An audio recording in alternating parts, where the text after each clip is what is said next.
Stand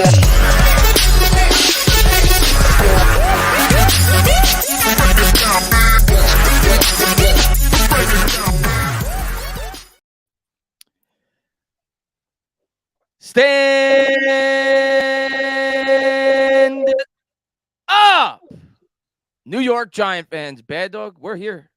It's preseason. It's preseason. Yeah.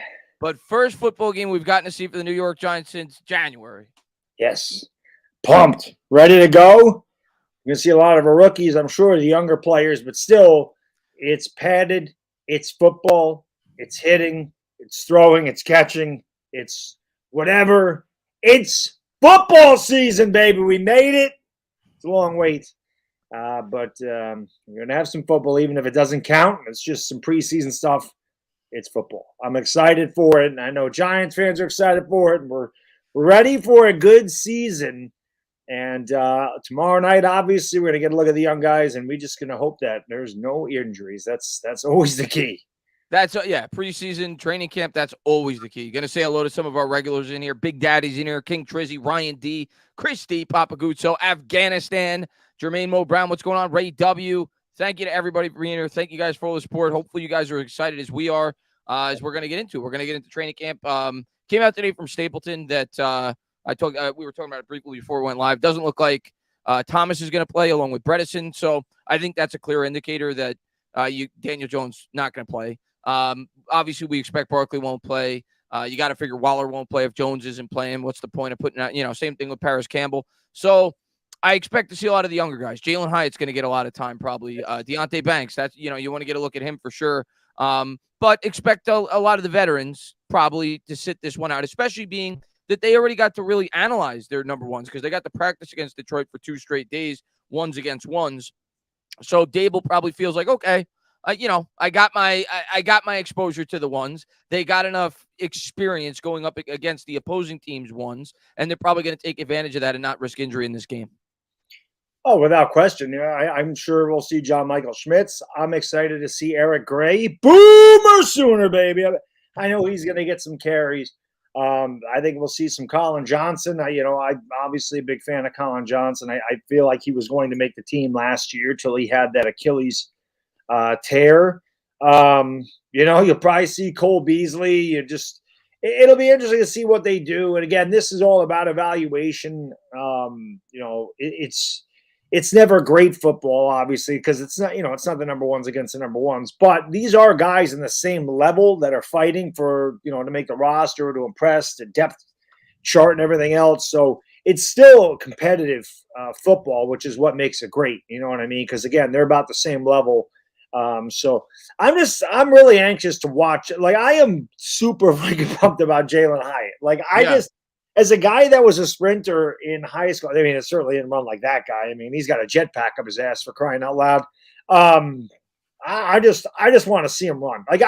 What I'm anxious to see, kind of like when a really fast guy would hit a ball into the gap and you watch them leg out a triple, like a Jose Reyes, for instance. It was exciting watching Jose Reyes leg out. I loved Jose Reyes. That type of thing. Kenny Lofton, Bernie Williams, these guys that just had a lot of speed. And it was always fun to watch. I want to see Jalen Hyatt take one of those 8-yard slants in stride and just run by everybody. Yeah. I know he can do that. If he gets behind the defense, you're not catching him. So I'm excited about him. Obviously, I want to see Deonte Banks. He's obviously going to need reps. That's a very tough position to play, and I think it's the second hardest jump outside of quarterback going from college to the NFL. I think the cornerback is the second toughest to adjust to. Definitely want to see what John Michael Schmitz can do. He's obviously a big part of the future. I'm pumped, man. I'm ready to see what these draft picks do. I'm sure we'll see guys like Cordell Flott out there, Dane Belton. I'm sure we'll see a lot. You hit the nail on the head there. That's one of the guys I'm anxious to see tomorrow. Because I had high hopes for Cordell Flott this year, and on the initial depth chart, they got Darnay Holmes as the starter. Now it may be a situation. He was the starter last year. You got to prove yourself in the preseason games. But I think going into this year, most Giant fans, especially when they saw Cordell Flott put on, 10 or 15 pounds of muscle, were hoping that Cordell Flott would win that slot job because we know what we got in Darnay Holmes. He's mediocre. Cordell Flott's a younger guy. You want him to grow. So that's a guy that I'll really have my eyes on tomorrow. And hope that he has a good performance because he's a guy I want to see get an opportunity this year in the slot. Yeah, without question. I see our guy Roldy's in the chat. Roldy, what's up, buddy? Roldy, thank God it's football season, brother, because the Yankees are what ass, bro. They're so bad.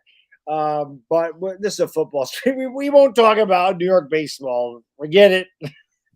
So Mets and Yankees has been a disaster. Yeah, it's been a tough season for both teams. Giants Mafia, thank you for the super chat. He says, I officially became a U.S. Marine. Awesome. Graduated golf company at camp in South Carolina. Shot expert. I'm ready to get back into the Giants news of the best duo on YouTube. Thank you for being here, but more importantly, thank you for your service, man. Nothing but the utmost respect. I say it all the time to the men and women who serve our beloved country to allow us to have the platform we do, because you guys and girls fight for our freedoms, and you put yourself out there. And I have nothing but respect for the the men and women who serve the armed forces of this country. So congratulations, buddy. And again, thank you for your service. Much respect. Yeah, same. Yeah, same. Thank you for your service. Always in our streams, always supporting us. Appreciate that. But thank you for your service. And yeah, I'm excited. I'm excited to talk Giants with you this season. So get ready, buddy. No question. Johnny loves this song. Thank you for being a friend. Thank you, Johnny. I appreciate it. He says, guys, I don't want to be a hater. Yes, you do. Or delusional, but the Giants will stink. I think you all take a step back because key games besides the NFC East is Seahawks. We're going to beat Seattle. I think the Seattle. I mean, I'll worry about Seattle when they get here. It's a week-to-week league, but I like the way the Seattle game sets up because we've got 5 extra days to prepare for that game because we play 2 games in 4 or 5 days on the West Coast. Plus, they're traveling here. I like the way it sets up for Seattle, but I'll worry about it when it gets here, John. Yeah, San Francisco's going to be tough. That's San Francisco's going to be tough against the Eagles too. I mean, they're good. That team's stacked. If we play with those guys, the couple That's years, a confidence booster. The last 2 years we won the Super Bowl. Last 2 times we won the Super Bowl.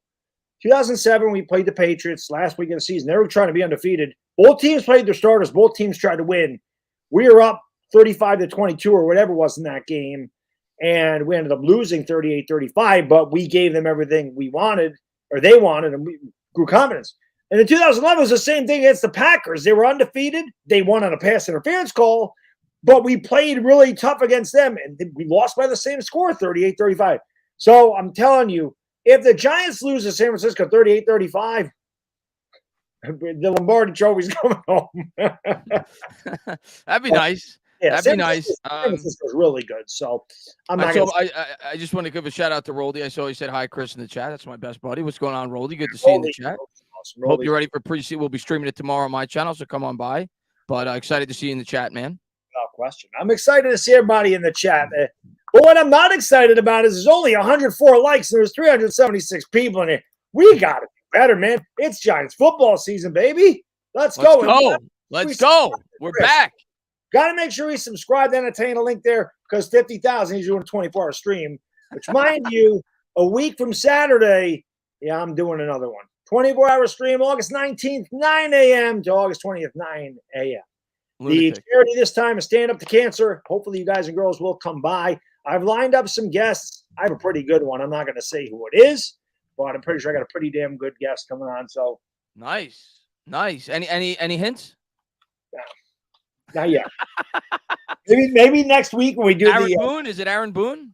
Oh, that'd be awesome if I could get Booney. He wouldn't last 2 seconds, Chris. I would wreck Boone. Listen, John Boy gets to interview him. I'm not a Yankee fan, but I saw a couple people on Twitter talking about one of their latest interviews with Boone. And I saw that. I'm like, that's awesome. And they're not easy on him. They definitely go at him. They were tough on him.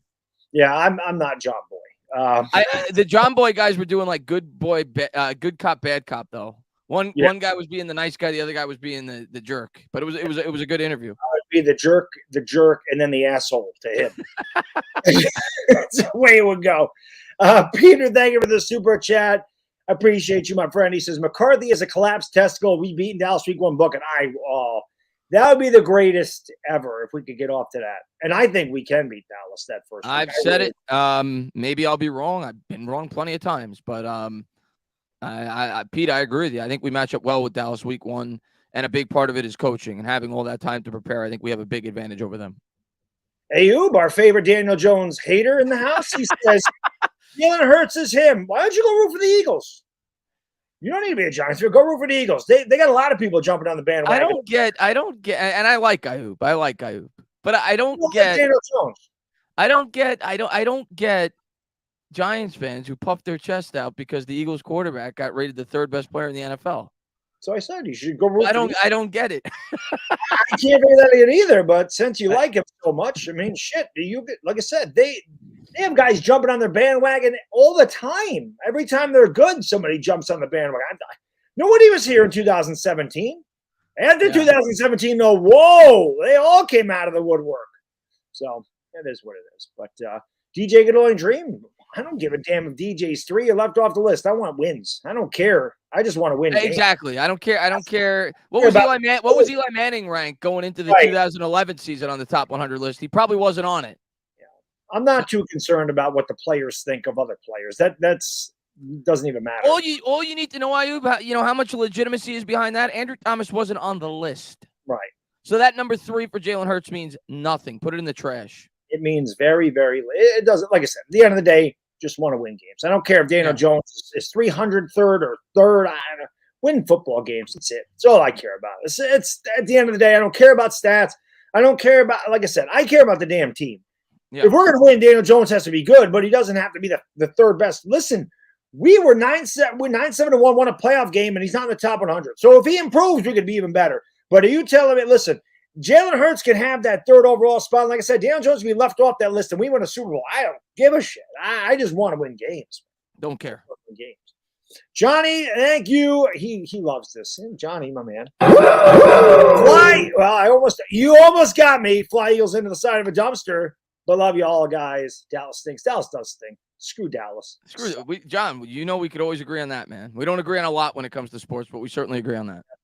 We definitely agree on that. That is. We got a trivia question today. Toasty gave us the trivia question last week. What was it? It was we got it. I don't remember what it was. Oh, it was the 4 games where Kayvon had a sack. Yep. So who are the 3 guys on this team with a ring? Ooh, I got to think about that. That's tough. It's obviously going to be some of the veterans. And probably from outside the. A'Shawn Robinson. He's got one with the Rams. Yep. That's one. Let me think. Not Okereke, not Waller. Yeah. Nacho with the Bucks. With Tom Brady, right? That's 2. I'm trying not to look at the chat. I'm not looking at the chat. So I got A'Shawn and Nacho, the 2 DTs. And let's see. Not easily. Buffalo didn't win. He didn't win anything with Dallas. He didn't win with Dallas. Who else did we add? Nobody in the wide receiving core, right? No. Nope. Maybe like one of these veteran offensive linemen we brought in. What about the corners? That's what I was trying to think of with the corners. Bobby McCain, no. I don't think so anyway. Somebody who's Tyrod Taylor one? No. It said he said Tyrod Taylor. No, he was on the Bills, the Browns. Right? He didn't win anything. I don't think he won. Maybe I'm wrong. This last one's gonna bother me. Rita wasn't there. Tyrod was on the Ravens that won. Oh, the Flacco team. Tyrod was on that team. Damn, I would have. All right, so I got the 2 that mattered. There was no way I was ever. I would never got the Tyrod. I was never getting the Tyrod Taylor one, but I think it's pretty impressive on the spot. I got A'Shawn and Nacho. That's a pretty good job. Roldy says if I get Boone on, I want to call in. Roldy, Boone would never come on this channel, but brother, you'd be the first one I'd let have at Aaron Boone if that was the case. No question about it. Eric, my friend, as always. Thank you for being a friend. Thank you, Eric. I appreciate that. And of course, the super sticker. We won there. Come up. Oh, let's go. You got to shake it out. Shake it out. Like Big Papa Pump used to do. Ow. Thank you, Eric. I appreciate that. As I just knocked my whole table over with my thigh. That was awesome. That was great. Thomas, T squared. Thank you for the super chat, brother. I appreciate it. Says Super Bowl Sunday for the Giants is September 10th, 5:20 Pacific time. NBC make or break the mentality of the team, and the experts will be gloating. I hope they win, man. I ain't going that far, though. It's a huge game, Thomas. I ain't going to peg it the Super Bowl. We lose that game, we could still bounce back. But it's obviously a big – if we ever won that game, confidence. It's a huge confidence booster. You're going against Arizona the following week. You figure you got a good shot to start 2-0, and you got a division win in your back pocket. And then you start to think to yourself as a fan, all right, well, 3-3 in the division is incredibly realistic now because you got 2 games against Washington. Maybe you could pick off the game against the Eagles, the last game of the year. So it definitely is because obviously the Eagles probably could be resting their starters at that point. So it obviously gives you a lot of confidence, throughout the rest of the season to be able to get a win like that. But if we lose, I wouldn't be happy. It's a huge game, but I'm not going to say our season's over if we lose week 1. It would be a massive win, though. I mean, we haven't been down massive. 20, and it gets us off to a 1-0 start in the division. And Chris and I have talked about this ad nauseum. If the Giants are going to take a step forward, the first step we have to do is get better in the division. Of course. 1-4-1 last year. We have not been good in this division in years. Of course, we haven't been a good team in years. But I do feel like the Giants closed the gap on Dallas. I know some people don't think. Against Philadelphia, no. It's hard to close a gap on that team because they're stacked. And the team is stacked. But Dallas – The thing that's sorry, go ahead. No, I was just gonna say Dak doesn't scare me, man. No. The thing that scares me about Dallas is what happened last year. Their pass rush could wreck the game. If they devour our offensive line like they did last year, we're in a world of hurt. So I think it's a really good test to see where we are week 1. But hopefully Evan Neal gets back soon because he's going to need all the reps he could get because we saw what happened to him last year against Tank Lawrence. So that's what worries me in that game more so than anything else. Their defensive line could win them that game, just like they did last year, the first game. Yeah, their pass rush is tough. Their front seven's really good. Yeah. I'm anxious to see Jalen Hyatt burn Trayvon Diggs, though, in a little double move. Yeah. Get behind him, and Trayvon Diggs ain't catching his ass. That's because I listen, and that's the whole thing. You could definitely do double moves on him, but Daniel Jones is going to need time for that to develop. But I think adding to me, Chris, having a guy like Darren Waller can help nullify that pass rush a little bit, and that's. I think he's such a huge key to that game is going to be Darren Waller because if he needs to get rid of the ball and needs that safety blanket, he's going to have one this year. Yeah, and like we said last week, especially week 1, I don't expect to spread offense against Dallas. I think they'll keep it tight. A lot of 12 personnel, a lot of 2 tight end sets. Because of that, you got to respect that pass rush. You just do. So I think Bellinger actually. You want to talk about a sleeper week 1 that could have a pretty impactful game? I think it's Daniel Bellinger. Definitely. Yeah. I can't wait. It's going to be fun. Yeah. It's a month away, but I can't wait. Before you know it. And it always sucks, opening day, we got to wait till 8 o'clock. What I mean? I'm done. We got to wait till 8 o'clock. Andy, thank you for the super chat. Appreciate you, brother. Evening, gents. Who's here? It's been a while. Which play you most excited to see? Mine are Hyatt and Kayvon. Or me, I've done nothing but glow about Jalen. Oh, you're talking about tomorrow, Xerox, or just in general? If you're talking about tomorrow, I would agree with you in terms of Hyatt. I don't know how much Kayvon we're going to see. We may not see Kayvon. They may not play the starters. Hopefully we do. I think he could use some reps, in-game reps, but I don't think he'll play too much if he plays. Maybe a drive, maybe 2.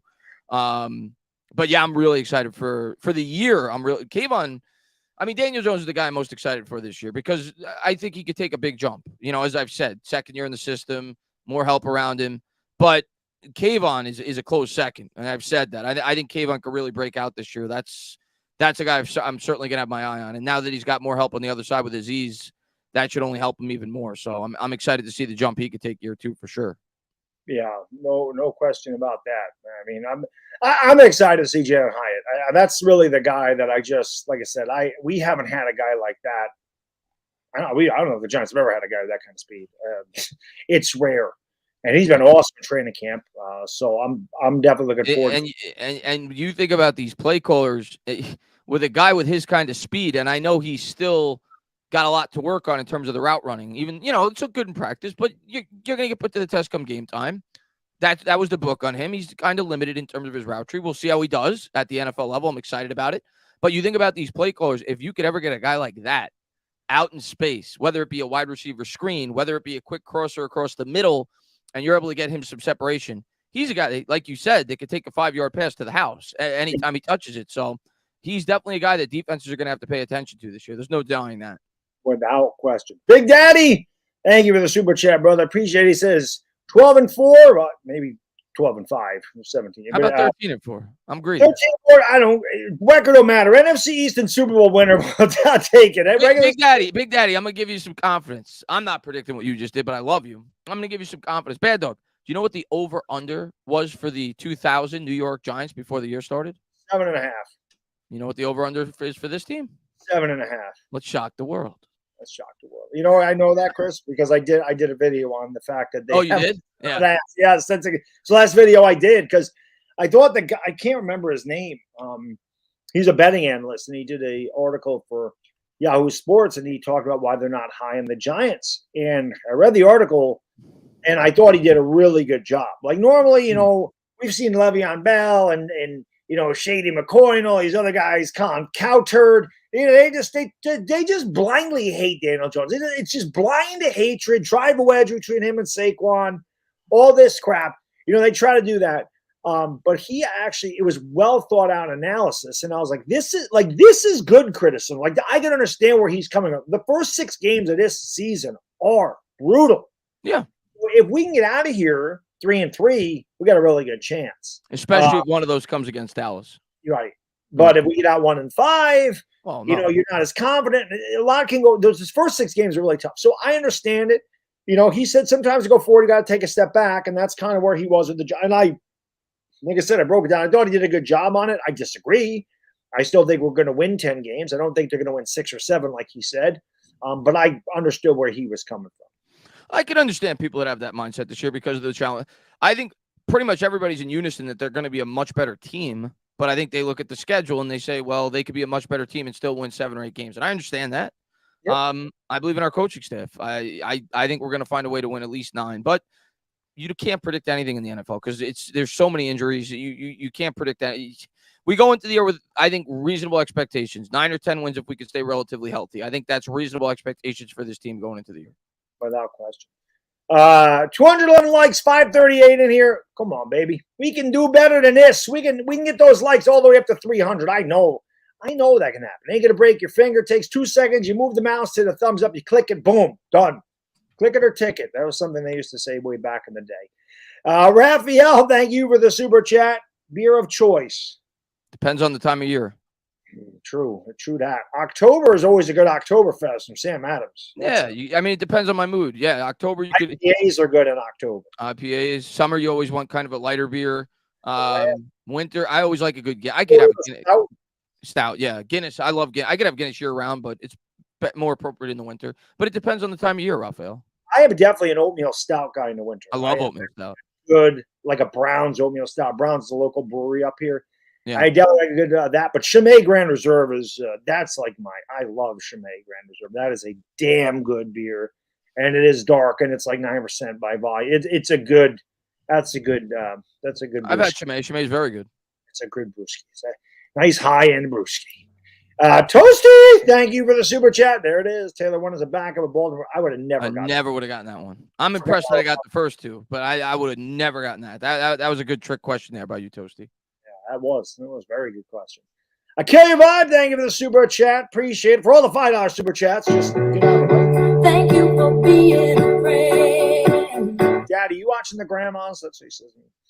He says if Banks, JMS, and Hyatt pan out and Hawkins is as good as he looks, his draft class could be even better than last year. Hype for the season, go Giants. Oh, God, yeah. Well, that's how you do it, though. I kill your vibe. That's how you build championship teams. You keep hitting on the draft. And that way your core players don't cost a ton of money and you can pay your players. And, you know, if you don't take them all, you get comp picks for them. And that's how you do it. It's how the Patriots did it for many years. That's how the best teams do it. I mean, you look at how the 49ers built their roster. Look at the 49ers, so who I think pound for pound have the best overall roster in football. Look at the way they built their roster. I mean, all their weapons, other than McCaffrey, who they traded for, through the draft.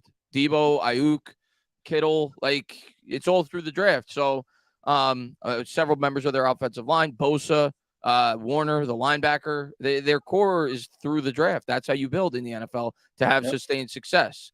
So same thing with the Eagles, right? Well, not Brown, but Smith, Hurts, Kelsey. I think they drafted him, right? So like Goddard. yeah, their defensive line, they drafted a lot of those guys. So that's the way you have sustained success in the NFL. You have to build through the draft. That's how you want to build your core. Yep. And then you have a good GM that knows how to work the cap and knows all the loopholes and how to get the most out of it and how to maneuver that thing around. And like I said, our two guys in the front office, Brandon Brown and Joe Shane, they come from Buffalo and Philadelphia, two of the best to do it. So I'm very confident in what we got in the front office. And I know Brandon Brown's probably going to end up being a GM at some point. But I always want to give credit to him because I thought that was an incredibly underrated addition to the Giants going into last year was when they added him. So, yeah, and I think he has something to do with some of the contracts we've constructed coming over from Philadelphia. Howie's been smart with that, so I'm sure he has something to do with it. Peter, thank you for the super chat, man. Appreciate it. Says Hurts has two Hall of Famers protect him and arguably the best group of skill position guys in the game. He's not a top 3 player. Sorry. No, he's not close. It's just not fair. I mean, I obviously can't say Jones is better than Hurts, if I'm being honest, because Hurts went to a Super Bowl. Like, Jones has more to prove, but it's not fair to compare the two players either. Like he just said, one player has arguably the best receiving core in football and probably the best offensive line in football. The other player has arguably the worst wide receiving core last year in football and one of the worst offensive lines in football.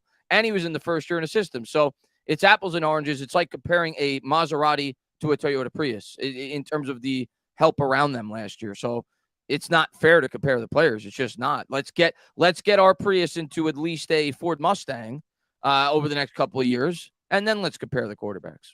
Yeah. Oh, like I said, like Peter said, that he's not a top 3 NFL player. Sorry. Yeah. But these are voted on by the players, so take it with a grain of salt. Who the hell knows what players voted? It is what it is. I always think the list sucks ass. They did get number 1 right, though. Pat Mahomes is the best player in football. And I don't think there's any question about that. So. Yeah. My guy, Bones. Thank you for the super chat. Time to save old ladies from dumpsters. Football season here. So one of the funniest things ever was riding the stadium with Bones and him seeing a woman trapped in the where the dumpster is. It was fenced in. It was freezing cold. She couldn't get out. She was speaking Spanish. None of us speak Spanish. But Bones went out there and rescued her. And big shout out to Bones and his lovely wife. They're expecting their first child here within a couple months. So, awesome. It was nice. It was nice getting to meet Bones. I got to meet Bones too. He's a good guy. What's going on, Bones? It's a boy. So you got another Giants fan on the way. And nothing like being a dad, brother. You're going to love it. I'm just going to tell you right now, one thing my wife and I messed up on when little Baddog was born. You and your wife got to take shifts when it comes to sleeping because for the first 5-6 weeks, you're getting nothing as far as sleep goes. So get it when you can. But like I said, go in shifts. My wife and I stayed up together and tried to sleep together, at the same time. That didn't work. So we got no sleep for a month. And maybe that acclimated me to doing the channel that I do now because that's when I shifted everything that I do. And I just got used to never sleeping. Who the hell knows? But congratulations again, Bones. And yes, let's whoop some ass this year, brother. Let's go. Johnny, thank you for the super chat. He says, I think y'all improved offensively. Will the Giants be better against being rolled over by the Eagles' offensive line? Will the offense be carrying y'all? We got a little deeper up front, but again, I'm not sitting here saying we closed the gap. You guys are better. You're on paper, you're more talented. It's not close. It's still not close. We are still in the middle of a rebuild. It's just the second year of the draft. Our guys, and really their first full year, as Giants front office, as far as scouting goes and drafting, like they had to hurry up and do it their first year here. I don't think you'll push us over the way you did last year. That's why they went out and they got Nacho and Ashawn. So I think it's gonna be a better battle this year, but obviously you still have to give the edge to the Eagles. I mean, they have the best offensive line in football. And as much as I hate to say it, that was the one team last year that was able to handle Dexter Lawrence. Dexter Lawrence did nothing against the Eagles. They handled us big time. Yeah, they handled us up at the point of attack. Now, hopefully, I think you're going to fight this year, though. I don't think you're going to roll over us again. Yeah, no, I think you can make an argument the Giants have one of the top 5 or 6 defensive lines in football, especially on the interior. So I think it'll be a really good fight this year. But you have to give the edge to the Eagles up front. That's their bread and butter. But we'll see. Absolutely. No, ma'am. It's one of the best names on YouTube because I was a big Married with Children fan. We're at 272 likes. So come on, guys. I know we can get 300. I know 300 is right there. I know we can get 300 likes at least. He says, been waiting since the draft for you guys. Be back doing weekly Giants content. This is going to be a fun season. I agree. Can't wait. I'm excited to call do my first play-by-play tomorrow, man. I'm pumped up about it. I was thinking about it today. I'm like, wow, I'm actually going to be, even though we're not going to know some of the players that are playing, especially on the other side, it's going to be fun. It's going to be fun to call the game tomorrow, so I'm looking forward to it. And I'm just looking forward to screaming, "Let's go!" like Tom Brady. He's like, last year, you know what was funny? I don't remember. It might have been the first preseason game or the third. I don't remember. But didn't we call the last drive as if it was like the Super Bowl? We did with Davis Webb, and he threw him down and won the game. That's right. That's what it was. Yeah, we were acting like it was like the biggest game in Giants history. That was fun. Yep, that was awesome. And Davis Webb did it, of course. He has a statue right outside the stadium. Raphael, thank you for the super chat. You didn't have to super chat again, my man. I was going to get to it eventually, but yeah, that was the answer to the beers. No question about that. Here's Ayub again. He says, our wide receivers still suck. We're not going anywhere. Ayub is the sunshine of Giants Nation. And Ayub, I mean, our wide receivers are still below average. I will agree with that as a whole. But it is much improved. But I agree, we're not there yet.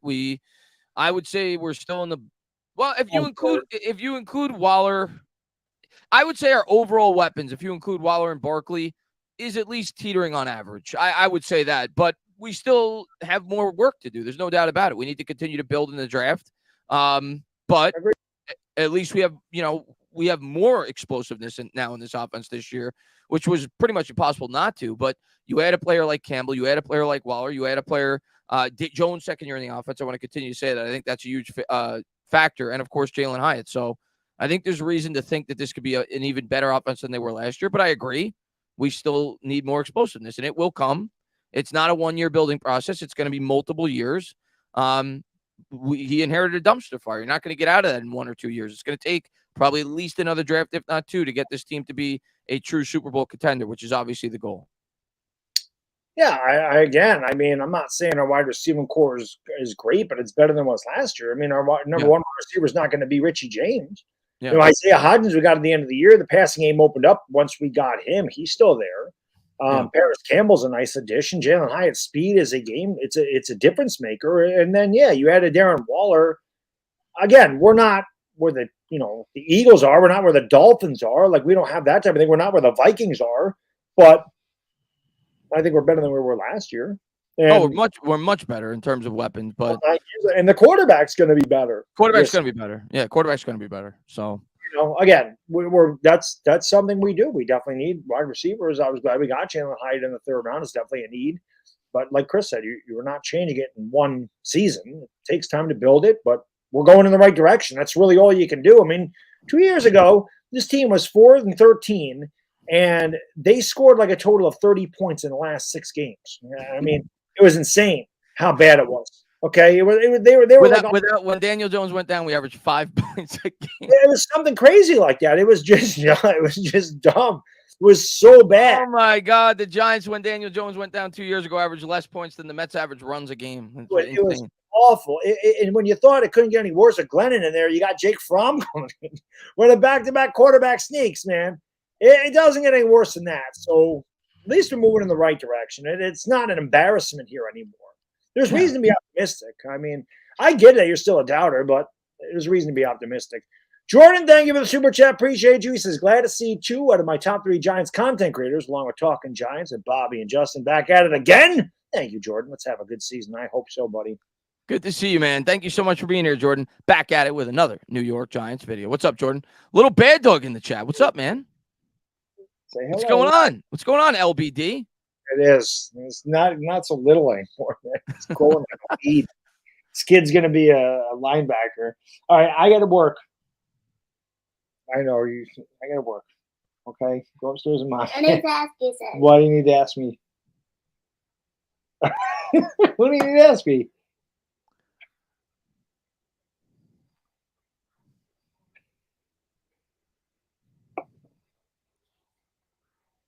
Okay.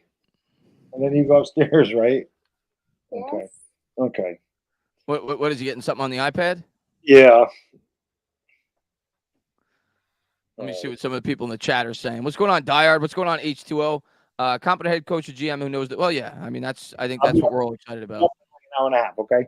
All right. Sorry about that. The little guy is LBD. I think LBD. There you go. LBD.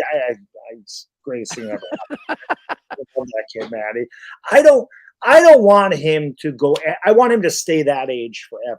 Yeah. Like they've all been challenged. Every stage is challenging. Every stage is great in its own right. But he's 6 now, so he's independent enough where he can go to the bathroom on his own and wipe himself on his own, flush the toilet. He can go get a drink of water if you like. He sitter stand. Is he a sitter or a stander? When he wipes, I don't know. I'm I'm gonna say because he's going back to some of our OG streams. It is because he's mine. I'm gonna say he's a stander because he does everything I do, and I'm. I've heard the nonsense stream going way back. Sitting and standing when you wipe. Well, maybe we'll save that for the 24-hour stream. We might have to. Want to come on anytime. You always have an open invitation. Yeah, for sure. Evan, thank you for the super chat, man. He says, is Trump Dog excited for? Well, Evan, of course, they're excited. The Giants are going to do wonderful things this year, quite frankly. They're going to be bigger and better. They're going to do it strongly.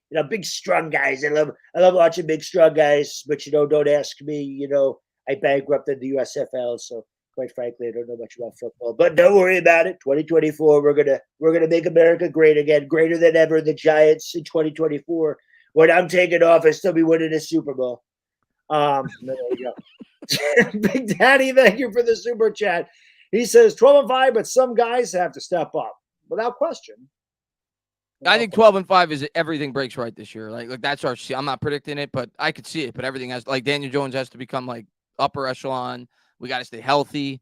But you never rule it out. Crazy things happen in the NFL every year. So last year, nobody would have thought we were going to win 9 games and really should have won 10 with the tie against Washington. So, who's to say that 12's out of the realm of possibility? Honestly, we could have won 11 because we could. If that could have beat the Vikings. Right. If that dude don't kick a 61-yard field goal, we're winning that game. So, the NFL is a game of inches. Sometimes if you get some of the bounces to go your way, you could definitely surprise people. Last year, the Vikings won 13 games. Who saw that coming? Listen, Daniel Jones has to be a top 10 quarterback, and we have to stay relatively healthy. No injuries to key players. And again, things have to break right for us. And we have to play better. It's possible. I'll tell you what, Big Daddy, we get out of that first 6 games 4-2. I can definitely see us going 12-5. But we finished with the Eagles twice. That's what's hard there. Yeah. But I would love it. I just want to get to play. I just get us to the playoffs and let's see what happens. That's it. I don't really care. I mean, obviously, if we can win the division, great. But if we're not going to win the division, just get into the playoffs. Yeah, without question. Peter, thank you so much, brother. PJ says this was the first time where I had to say, honestly, all these players either don't understand the sport or the voting is political. Oh, with the it's every year though. This isn't an abnormal. The top 100 is always, political or whatever. That list is fun to see your players on it because we're not used to it as Giants fans. But it means nothing to me. You see players on there and you're like, how. And I don't even want to get into the Justin Fields, whatever. He might be great this year, but how is he on the list and Andrew Thomas isn't? It doesn't make any sense. So I don't go by those lists. It doesn't mean anything to me. Yeah, it's popularity contest. Again, you don't know which players actually vote, so it is what it is. Yeah. I mean, I don't. It's like PFF. It's just for their talking points. You know what I mean?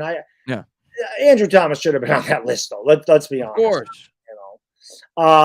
Samuel, thank you for the super chat, brother. Appreciate it. Says, I must admit, I'm sick of the Giants versus Cowboys week 1. Let's switch it up a bit. I know last year we did switch it up a bit, but it is very common for Giants and Dallas week 1.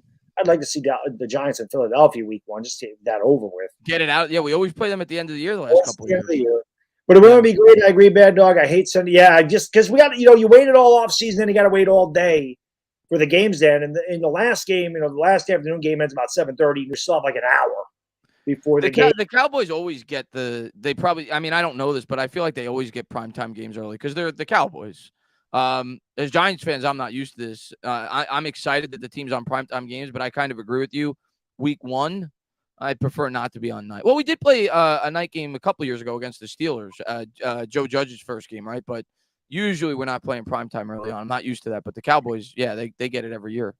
4 of our first 6 games are primetime games. Which is wild. Wild. Insane. Yeah.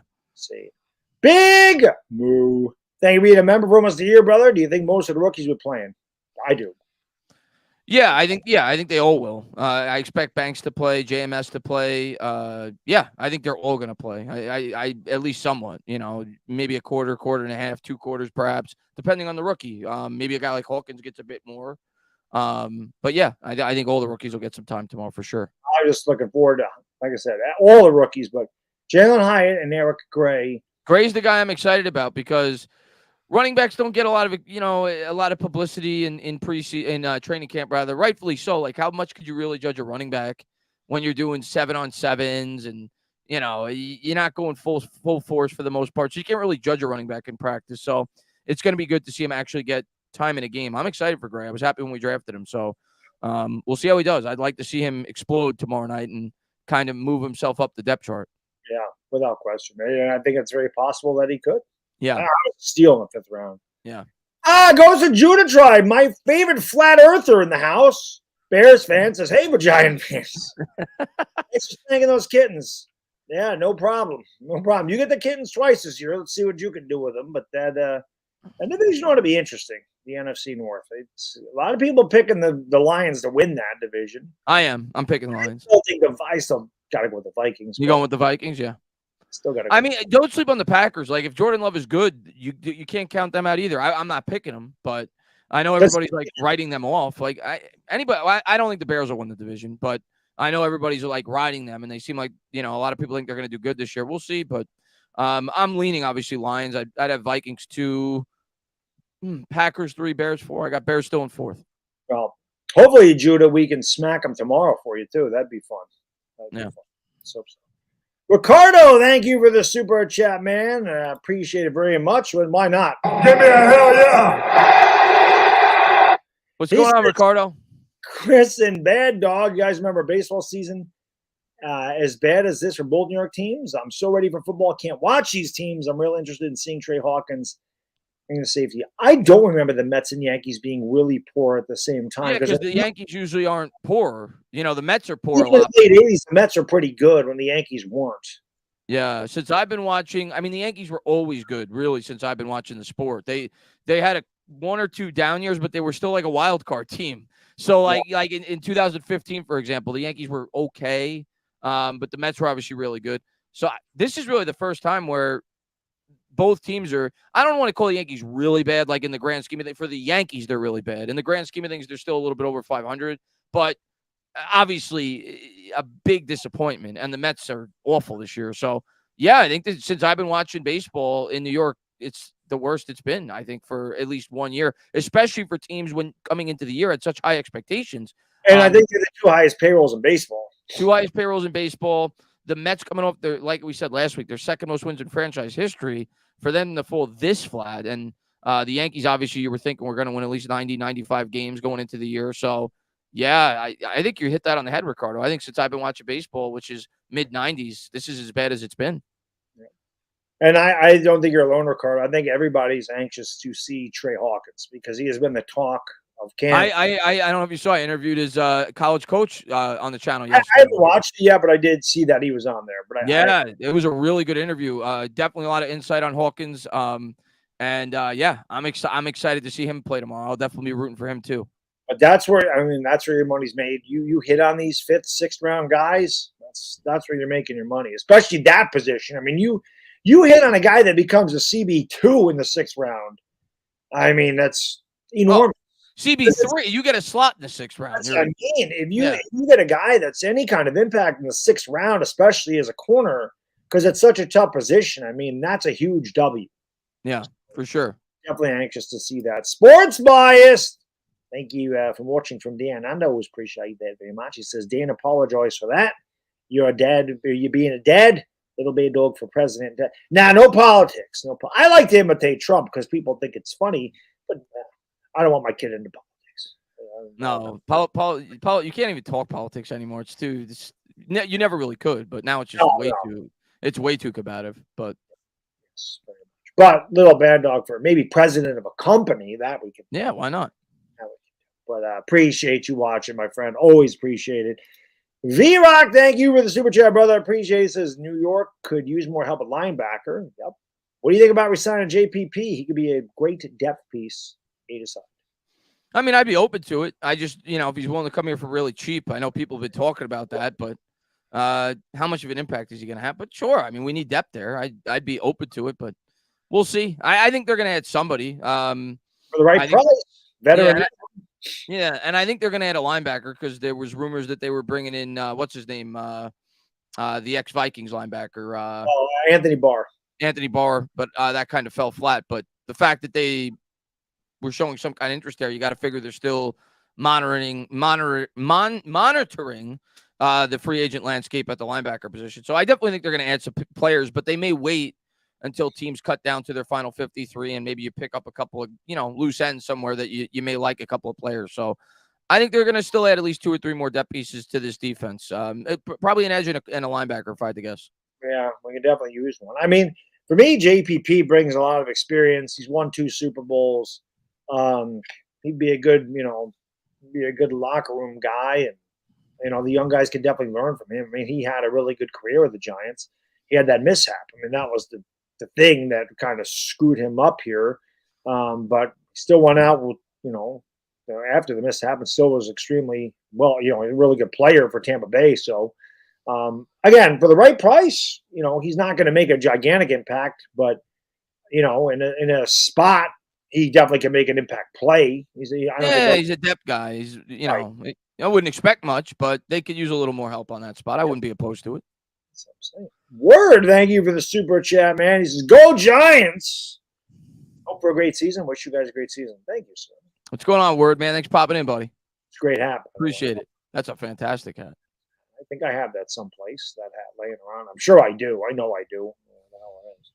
I like that one I got last year to go to McKinney, the old NY thing. The only problem is the glue in the front of the hat is sticks out, man, and digs my forehead. I'm like, I can't wear this damn thing. But I like the hat. It's very nice. Very nice. Very nice. Thank you for the super chat. We're playing both New York teams. Who are you guys most looking forward to play? Who's the king of New York? The Jets. I mean, no. Well, actually, no. You know what? That's tough. Normally, I would always say the Jets because I don't even consider the bit. No offense to Buffalo, but that's not New York to me. That's like Canada almost. That's Jets and Giants. That's New York. So I'd normally be more jacked up, and I am definitely jacked up for the Jets Giants. That's a really good, interesting matchup, right, with Aaron Rodgers and everything they got over there. But the storyline with Buffalo this year is really good, which is why it's on primetime with Dable and Shane going up against their old squad. So normally I would say the Jets, and they're definitely going to be one of the hot stories this year, especially, being that they're on Hard Knocks. They got Rodgers, and those are probably 2 of my 3 or 4 most exciting games this year, in my opinion, on our schedule. But I think I'm going to go Bills because of the Shane and Dable storyline. I think that's a really good storyline. Yeah, listen, the Jets, a lot of years come in with all this preseason hype, and the Jets will jet. That's what they do. The Jets will jet. I think Buffalo is a better team than the Jets. I think that's a better measure. I'm not saying we're going to walk over the Jets because the Jets are going to. I don't think we're going to walk over anybody, to be honest. I don't know if we've improved that much. But still, like Chris said, the storylines against Buffalo are pretty awesome. It's a primetime game. It should definitely be good. The good news is, if anybody knows Josh Allen, it is Brian Dable. So, Joe Shane, they know him pretty well. So I'm sure they'll have a game plan and it's set. But I think Buffalo is one of the elite teams in the league. And Josh Allen is a great player. So it should be, but both of those games are going to be good. I don't think there's any question about it. And I looked at going to that Jets-Giants game. The tickets are ridiculous. Oh, yeah, it's the most expensive game on the schedule. I'm like, oh, my God, it's because Aaron Rodgers. And I'm like, and it's Jets-Giants. They're both high expectations this year, right? Brutal. I'm like, I can't go to that game. Yeah. I'm not paying $600 to sit in the mezzanine. It's not happening. Not doing it. Won't do it. Don't do it. Not happening. Chris, thank you for the super chat. He says, Old Boone is good for his picking his nose in his ear. Listen, when I did the reaction to him getting thrown out and having the post-game comments, he had to pick his ear. He does it all the time.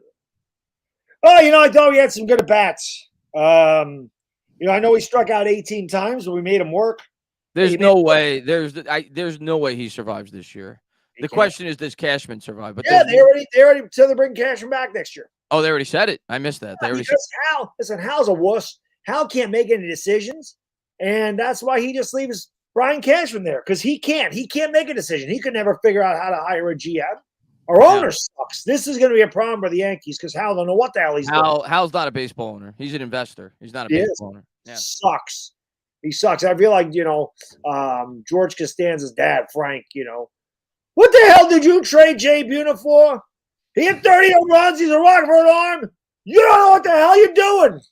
And then the finale, when Steinbrenner's on the stand, Costanza gets up and goes, how could you pay $4 million for Hideki Arabu?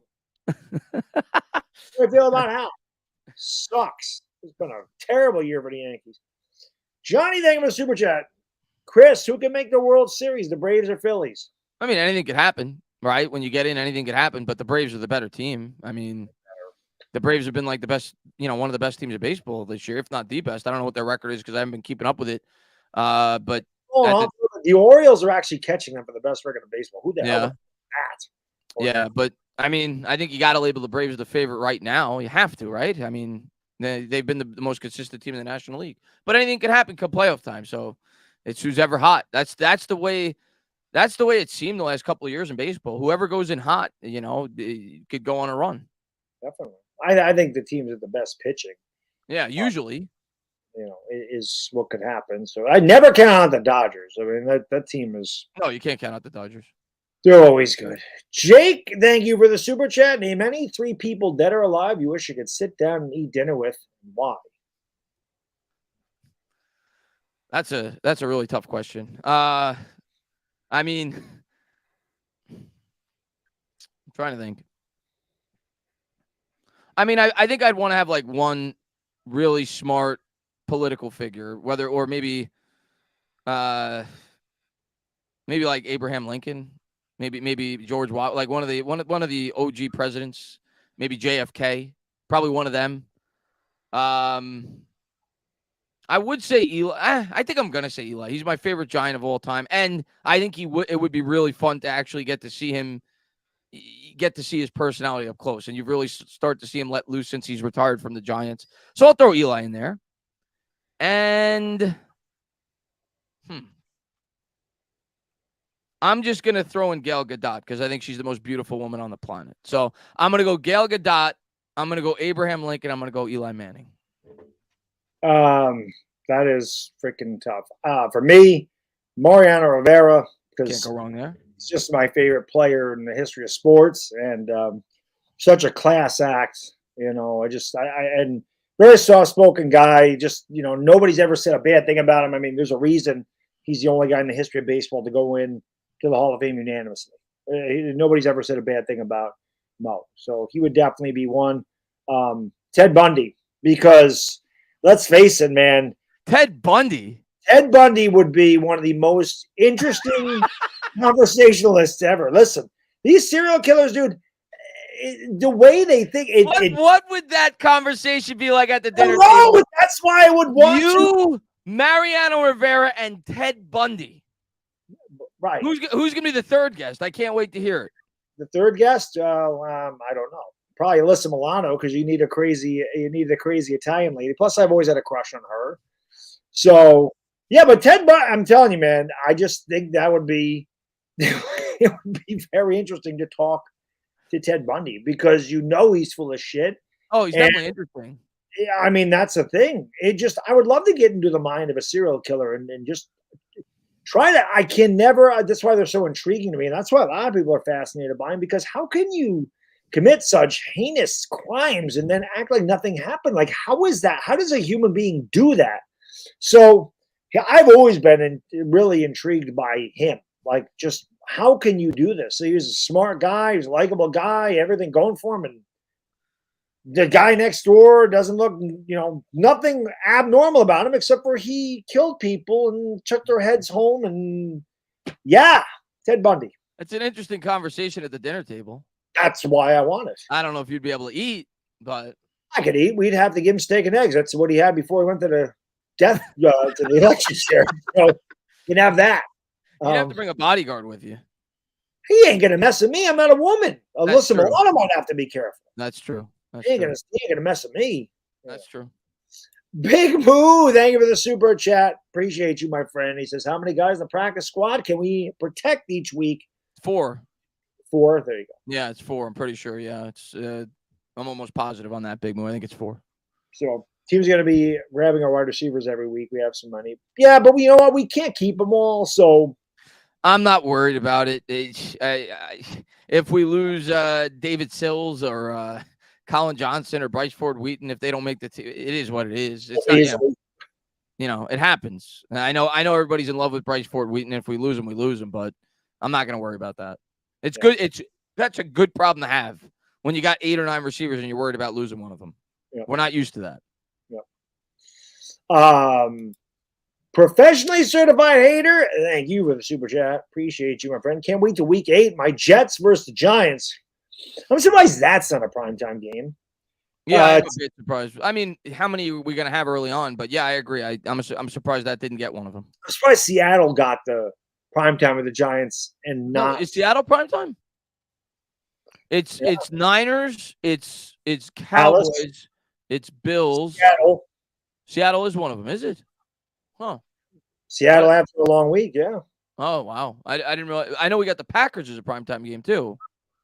Later in the year, on Monday Night Football. The one game out of the first month that's not primetime is Arizona. Okay. 3 of the first 4 games. Wow. So that's wild. Yeah, I'm surprised that they picked Seattle, not the Jets, especially with Aaron Rodgers going there. But that should be a good one. Yeah. I don't think there's any question about that. It should be a good matchup for sure. Tommy, thank you, my friend. Appreciate the super chat. Says, I feel Beasley makes the team. Wandale off pup, unfortunately, is the end. Wandale off pup. Unfortunately, it's the end of Shepard. Unless we get 8 wide receivers, Colin Johnson beats out Shepard, the 7th wide receiver spot. I could definitely see that happening.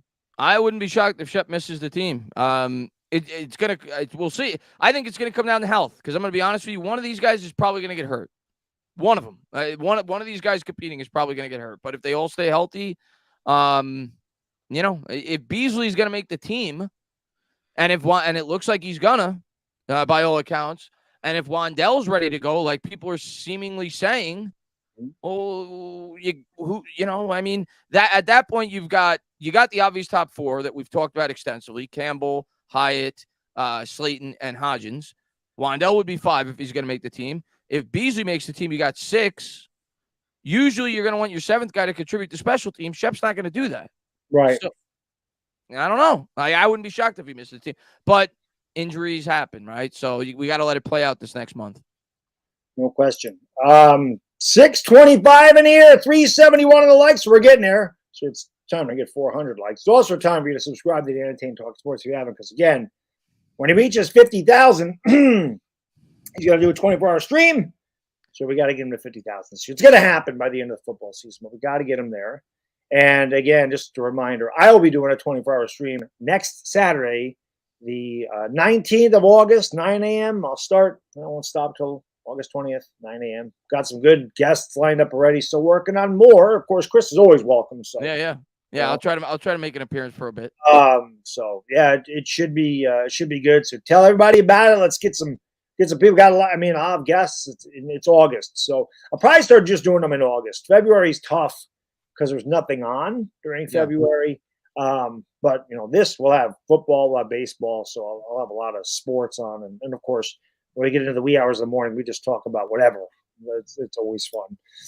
Sonny, thank you for the super chat. Appreciate you, my friend. He says, "What up, guys? Nice to see the both back. Looking forward to your play-by-plays."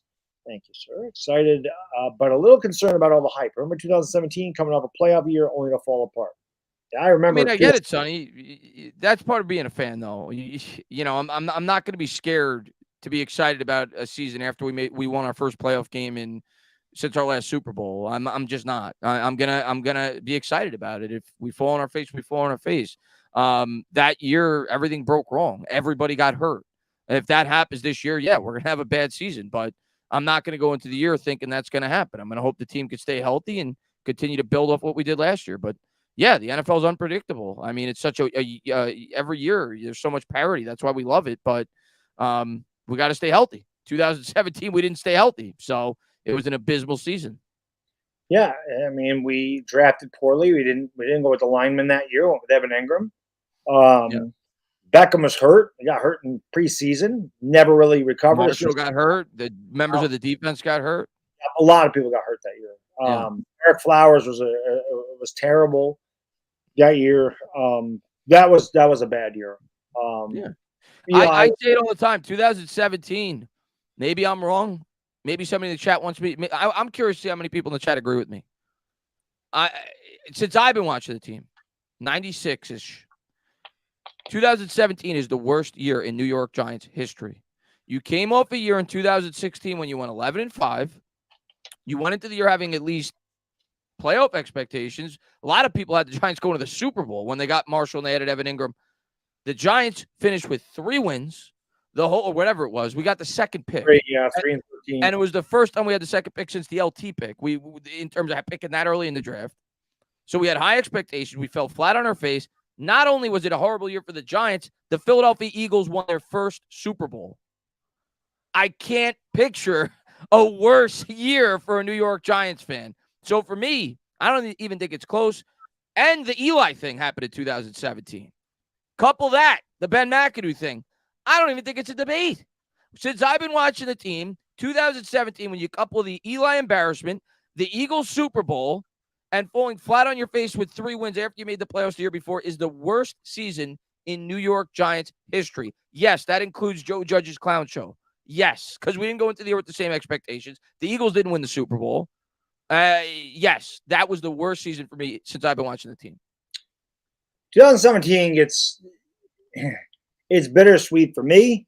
Little Baddog was born that year. So obviously that made everything fine. But I always say this. I was in YouTube 2007 to 2009. Then I changed jobs. I moved. All this stuff was going on, and I just stopped making videos.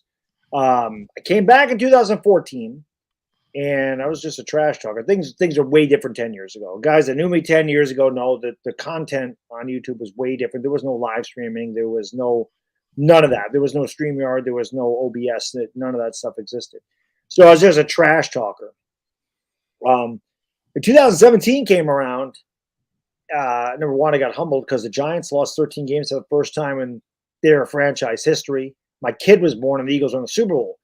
It made me shift my content, and my channel became what it is today, which is a lot more successful than it was.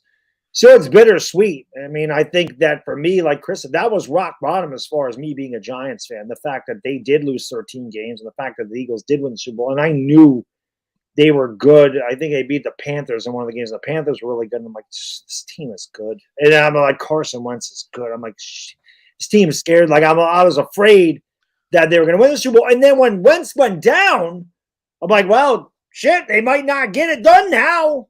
And it happened.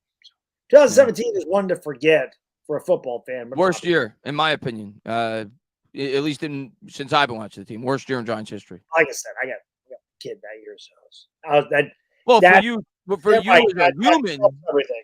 Yeah, for you as a human, no, but as a Giants fan, as a Giants fan, yes, that's as bad as it gets. Bad as it gets.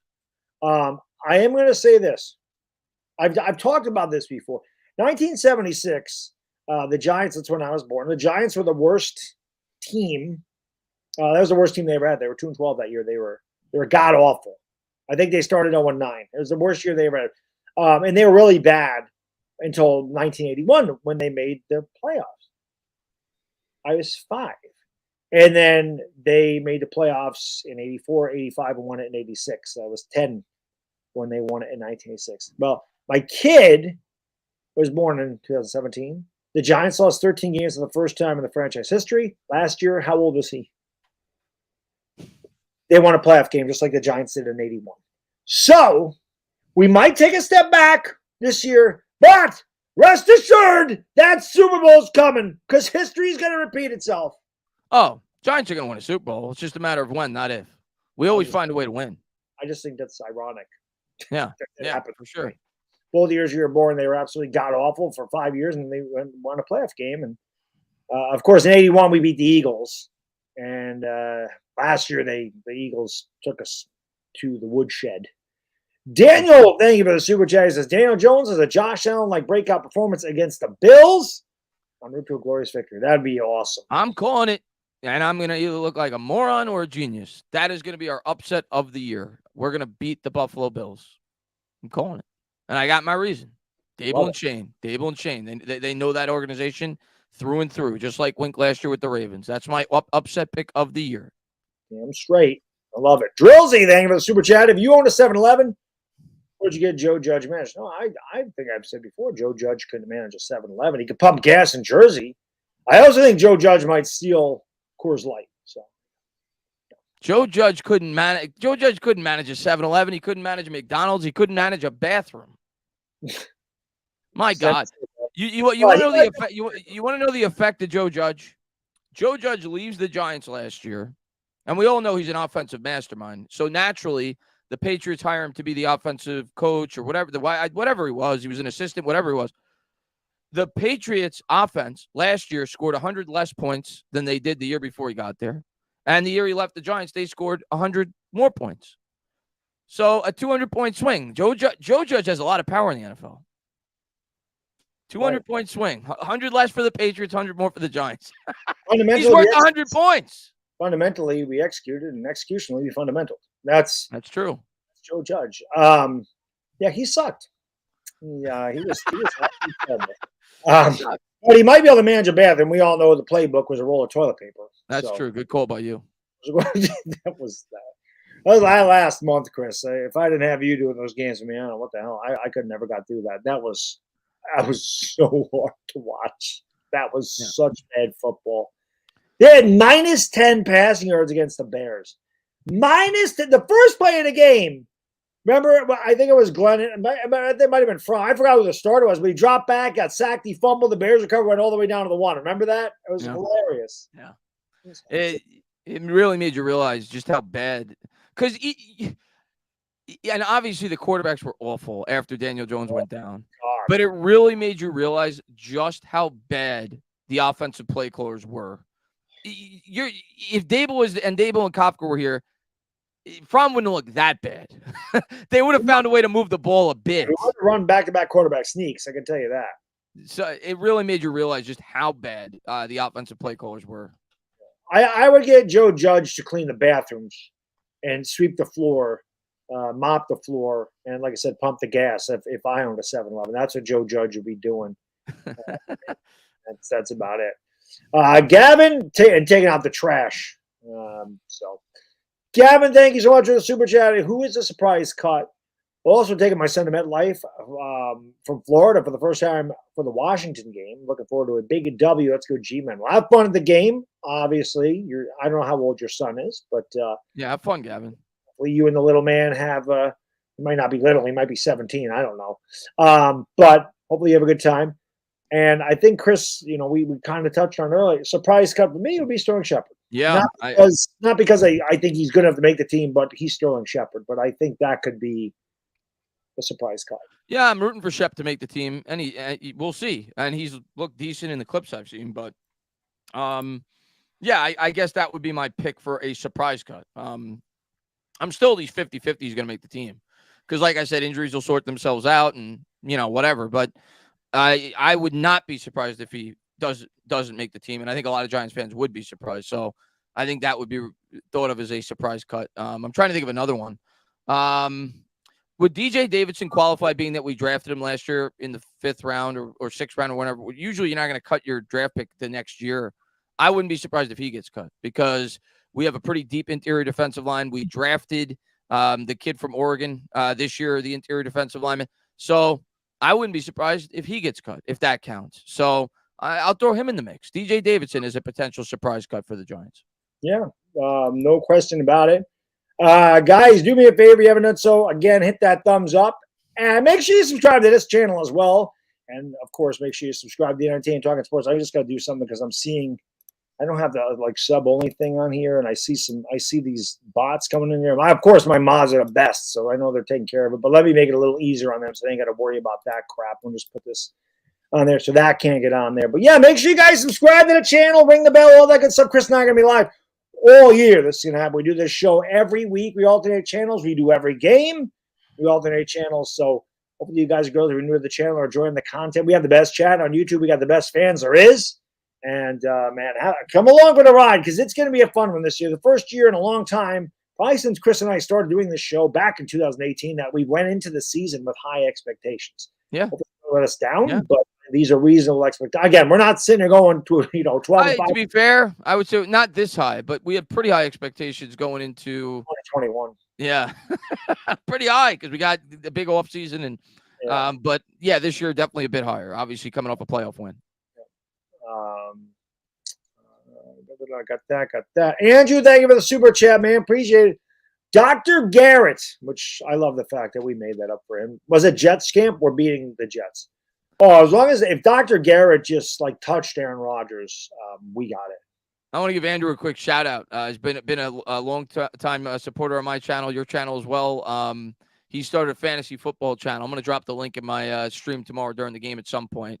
Went on his channel, had a lot of fun with you guys talking Giants and NFC East. So I just want to give him a shout out. Really good guy, great supporter of mine.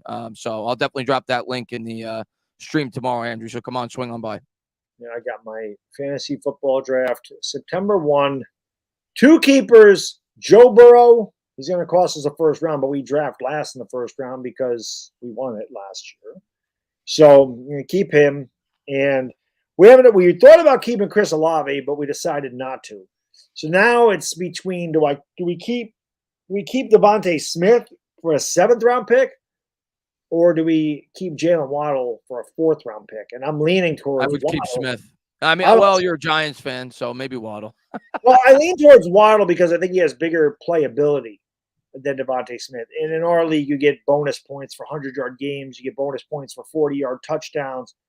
And I think Waddle's just has a bigger capability of having bigger plays, not because Devontae Smith is slow or anything, but it seems like A.J. Brown's the deep target on that team. And, Devontae Smith is fast, but he's not a guy that Waddle can take that. If they were equal round, I would definitely go Waddle. But being that it's a 3-round difference, it's close. Like you said, that's a tough decision. My keeps, I'll go over real quick. It's a 2-quarterback league. I think you so is ours. So you know how 2 quarterbacks leagues works. Like the 12th quarterback's off the board by round 3. Like they fly. That's why. So I was a genius last year in a 2-quarterback league, and I drafted Daniel Jones in the 11th round. So I'm keeping him because he's obviously ranked as a top 10 or 12 fantasy quarterback this year. So that's great value for a 2-quarterback league. Keeping him in the 11th round. I'm going to keep who else? I got some good keeps. Why am I forgetting? Tony Pollard. I hate to say that, but I drafted him last year knowing that he could potentially be a good keep because Zeke obviously might be falling off. I got him in the 9th. And I'm going to keep McCaffrey actually in the 1st round because I have the 10th pick in the 1st round. So in a keeper league, the 1st round is kind of like the 3rd round. So to be able to get the number 1 running back with the last pick in the 1st round. So I'm going to have Pollard, McCaffrey, and Daniel Jones to start out in my keeper league. Yeah, we only get to keep 2 guys. Burrow is a no-brainer picking 12th. Yeah. Last year we took McCaffrey first or 5th. We drafted 5th. We took McCaffrey in the 1st round. Running backs are tough too. So we're going to pick 12th and 13th, obviously. And I'm sitting there thinking to myself, do we go running back? Derrick Henry will probably be there. Nick Chubb will probably. Do we do that? But I'm telling you, man, a guy that was so big for us last year that was a big reason we won. Mm-hmm. I'm thinking Devontae Adams, man.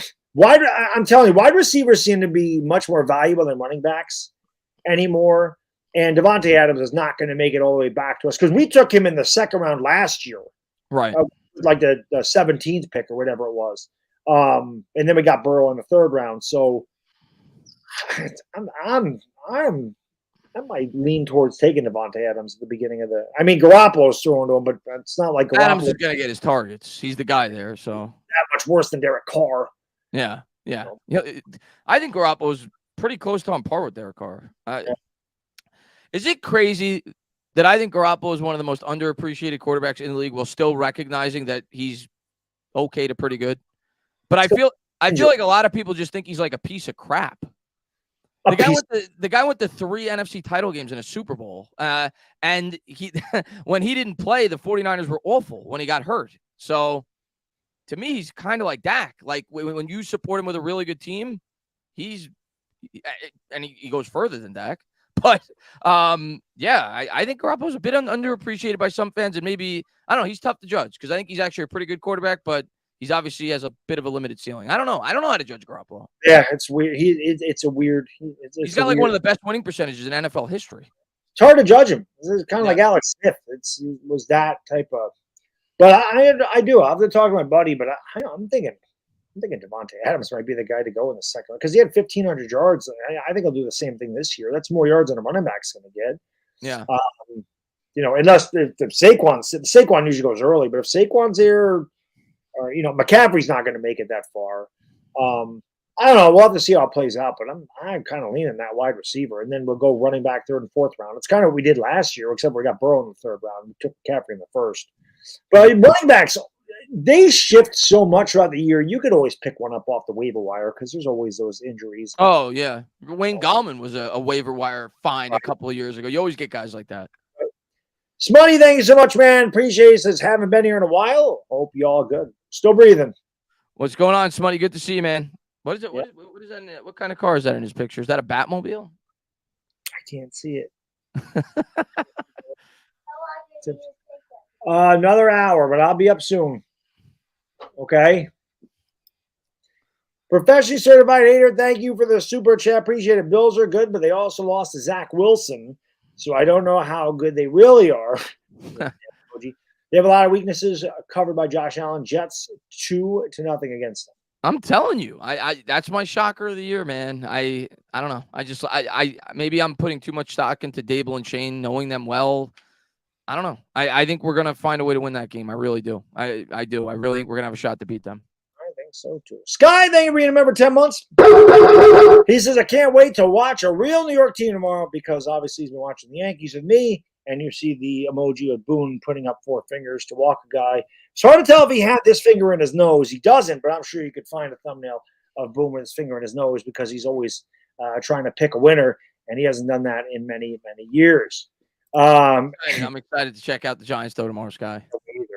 Andrew, thank you for the super chat for all the $2 super chats. He says, I like Garoppolo too. Our Italian is showing, and there you go. Yeah, I mean, if football is a looks competition, I'll give him credit. He's number one. Like he's a porn star. That's his nickname, right? But no, all kidding aside, Garoppolo, yeah, I think he's good. I think a lot of people like mock the guy and make fun of the guy. He's clearly not the most talented. I understand that he's a limited quarterback, but he's been successful in the NFL. I don't get why people make fun of the guy. The guy with the Niners, he always got them pretty far. So he's a solid quarterback. He's a guy that's proven he could win when you have a great team around him, which not every quarterback can do.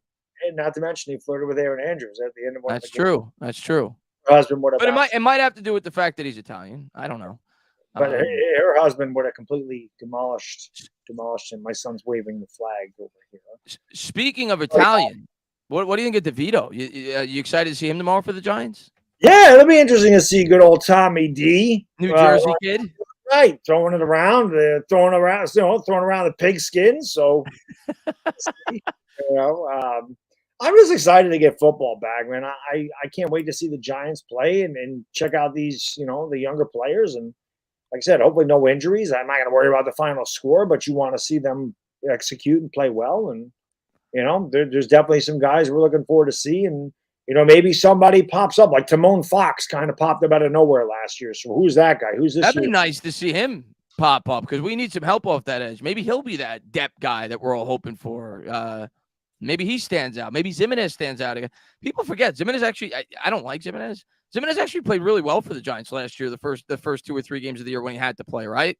And everybody was making fun of him for making the roster. And I don't know. Maybe he could be decent depth this year. We'll see. But those are guys you want to look at too. Those depth edge guys for sure. Yeah, like I said, he kind of came out of nowhere last year, so we'll see what that is. I'll be up soon. Okay, go. I know you're waving the flag. I see that. Waving the flag, making America great again. Quite frankly, who is that? Who am I doing right now? Who am I being right now? What's the guy's name? See, he knows. Donald Trump. And I was the president when you were born. Remember? Yeah, we were making America great. Okay, I'll be up soon. Oh, this is a good one. This is a good question by Toasty. Toasty, thank you for the super chat. What two players caught Eli's first and last touchdown? I think his first was caught by Toomer, right? Was it Toomer? Or Shockey? It might. Well, maybe it was. Well, it could be Shockey. Was it Shockey? Or was it? Toomer caught the one against Dallas. I think that we the won game that. Winner. Yeah. I want to say Shockey caught the first one. You might be right. It might be Shockey. And And his last. Well, it was obviously in 2019. You had Golden Tate on that team. You had Slayton on that team. Yeah. You had It's Barkley. Evan Ingram. You had Evan Ingram. Hello. Maybe I think it was. I remember Slayton had a big game. I don't remember if it was Eli's last game or the second to last game that Eli played. Slayton had a really big game. I'm gonna go Slayton. I think it was Slayton. Slayton. And we're gonna go Shockey with the first. first. Shockey and Slayton. There you go. I got the first. You got the last. Okay. Worked out perfect. There you go. Yeah, that was definitely a good. That's question. what it was. Yeah, you're right. Good questions. Toomer caught the first memorable Eli touchdown. Yeah, because you beat Dallas. Yeah, and it was Desmond, thank you so much for the super chat. Ready for the song? Thank you for being a friend. He says, "How's it going, guys? Giants fan here in Hawaii. Aloha! I see a hand of Eagles and Cowboys fans. I love to talk smack to them no matter what. Good man. Talk to smack. Can you say the Eagles suck? Eagles. Good job. Can you say the Cowboys suck? The Cowboys suck. Let's go Giants, right? Let's go Giants. Smart kid, no doubt about it. I got to teach him my ways. I might vote for LBD in 20 years. I might. There you go. Or it'll be more than that, but he's got to be 45. But I might vote for him if I'm still alive. Yeah, it'll be good. You gotta let him know that the Cowboys and Eagles suck. Yeah, smart kid. No question about that. They gotta let him know, and he does now. So it's a good thing. Ray says he doesn't look like me. He actually does look a lot like me when I was 6. But he's a combination. He's got my wife's hair. He's got my wife's nose. Thank God for that. Has my wife's ears. He definitely has my eyes, my eyelashes, my eyebrows, and everything else. Gigantic hands, big feet, great calves. Do they have no hair? No, you still have hair. You should be able to keep your hair because Grandpa has hair. My dad didn't have hair. He's got the little stash going already. Hair on the legs. He's got a stash. What is he shaving already? Probably when he's 13, like I was. He definitely. I was shaving at 13. He definitely has Sicilian blood, but he's a combo. There you go. All right, I'll be up in a bit. Let Daddy finish this. Yeah. Speaking of Italians, tutto grazie paesano, grazie. He says, speaking of Italians, there you go. Massive salutes to Baddog Talkin and all dire Giants fans in America. Please slap the stinky boys losers out of the door. Forget about it. What's going on, Tudo? Good to see you, man. All right. Hopefully Tudo's team's doing well this year. What's up, Tudo, man? Good to see you, man. Yes, it is good to see you. Tudo's ready for some football. Oh, there's no doubt about it. He's ready to go to Philly this year and go to jail again. Yeah. They don't send him to jail. He's Italian. They don't send him to jail. Yeah. They don't send him to jail. Why is it so sharp? Because it's just the way the stick is made, so that the flag doesn't come off that side of it. So that's why. Why do you have that if you don't use it? I have 2 of them. Then why you don't? I do use it. I take it and I say, just remember, people that vote for Donald Trump is to vote for America. Why didn't I ever see you do that? Because you're not down here when I do that. This is a good fact. I did not know. It makes sense because they got blown out, like you said, but I did not know that. Well, it makes sense because the Bills game was very close. Both Patriot games were very close. And then 86, we blew them out, right? But makes sense. Dosi, thank you for the super. There you go. Fun fact: Giants Super Bowl point differential is -1. Got blown out when they lost. Close games except for the first one. And the ones they won were close. That's right. 39-20. So we beat Denver by 19. And then we won 20-19 against the Bills. We won 17-14. And we won 21-17. And of course, we lost 35-7. Give you the Giants are ever in the Super Bowl. 0-9 is a good number to have. I got another fun fact. The Giants have been underdogs. We've also What did you say? We also trailed at every game at halftime. I did not know that. Well, now that you said it, I knew it, but I didn't, Wow, we trailed at 86 at halftime. 10-9. Wow. Okay. I did not know that. They had a big third quarter. They scored 17 points. It was over. But yeah, we were down 10-9 in the first half. The Giants have been underdogs in every Super Bowl but 86. They were underdogs in 90, underdogs in 2000, every Super Bowl. And they were underdogs in both NFC championships with Eli. Were they an underdog? They were an underdog in 90, right? Against San Francisco. Underdog in 90. They were an underdog in 2000 against the Vikings. 86, they probably weren't. We were favored in every game. So they were an underdog in 4 of the 5 NFC championship games, and they're 5-0.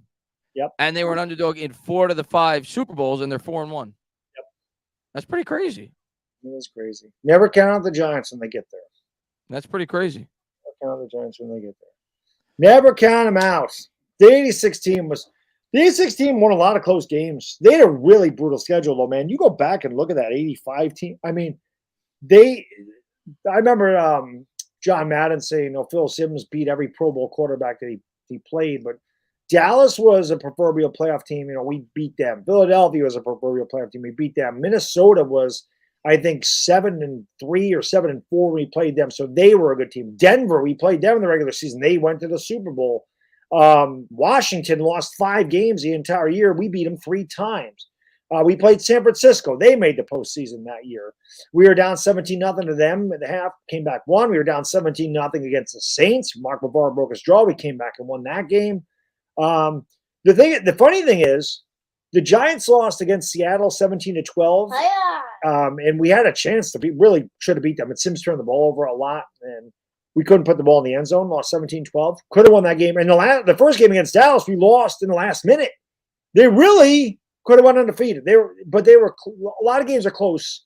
They got very hot at the end of the year, and then they blew everybody out in the postseason. So what happened? Yeah, well, kind of like the 2011 Giants, right? They blew out the Falcons. They blew out the Packers. They didn't blow out the 49ers, that's for sure, but they blew out their first 2 opponents. Yeah. We played San Francisco. I want to say every year we played San Francisco in the postseason and beat them. We won the Super Bowl. But that team is more close. Played them in 86, played them in 90, played them in 07, played them in 11. We didn't play them in 7. Okay, my bad. That's we played the Bucks, Cowboys, and Packers. That's right. Yeah. But yeah, 3 times we beat San Francisco. We won 3 Super Bowls. Just because Mael donated the $5 and Baddog wants to hear a little. Thank you for being a friend. No, I didn't get to it yet. Thank you so much, Mael. Appreciate it. He says, Baddog, blood is pumping, heart is racing. We back, baby. Oh, we back. We back, and we better than ever before. Can't wait. Can't wait for tomorrow, man. It's going to be awesome. Giants football's back. Can't wait to be live calling the game with you guys. So really excited. It's definitely going to be fun. Toasty, thanks so much. 1990 is also the only team to win the NFC Championship game without a touchdown. Sorry, Matt Barr kicked 5 field goals. And it's crazy, man. 2 big plays. The Gary Reason's fake punt set up a field goal. And, of course, the infamous Roger Craig fumble when they were running out the clock. And Eric Howard knocked that ball out. Lawrence Taylor recovered it. And Matt Barr, man, 5 out of 6 that day. And my favorite call ever, there, and the kick is good.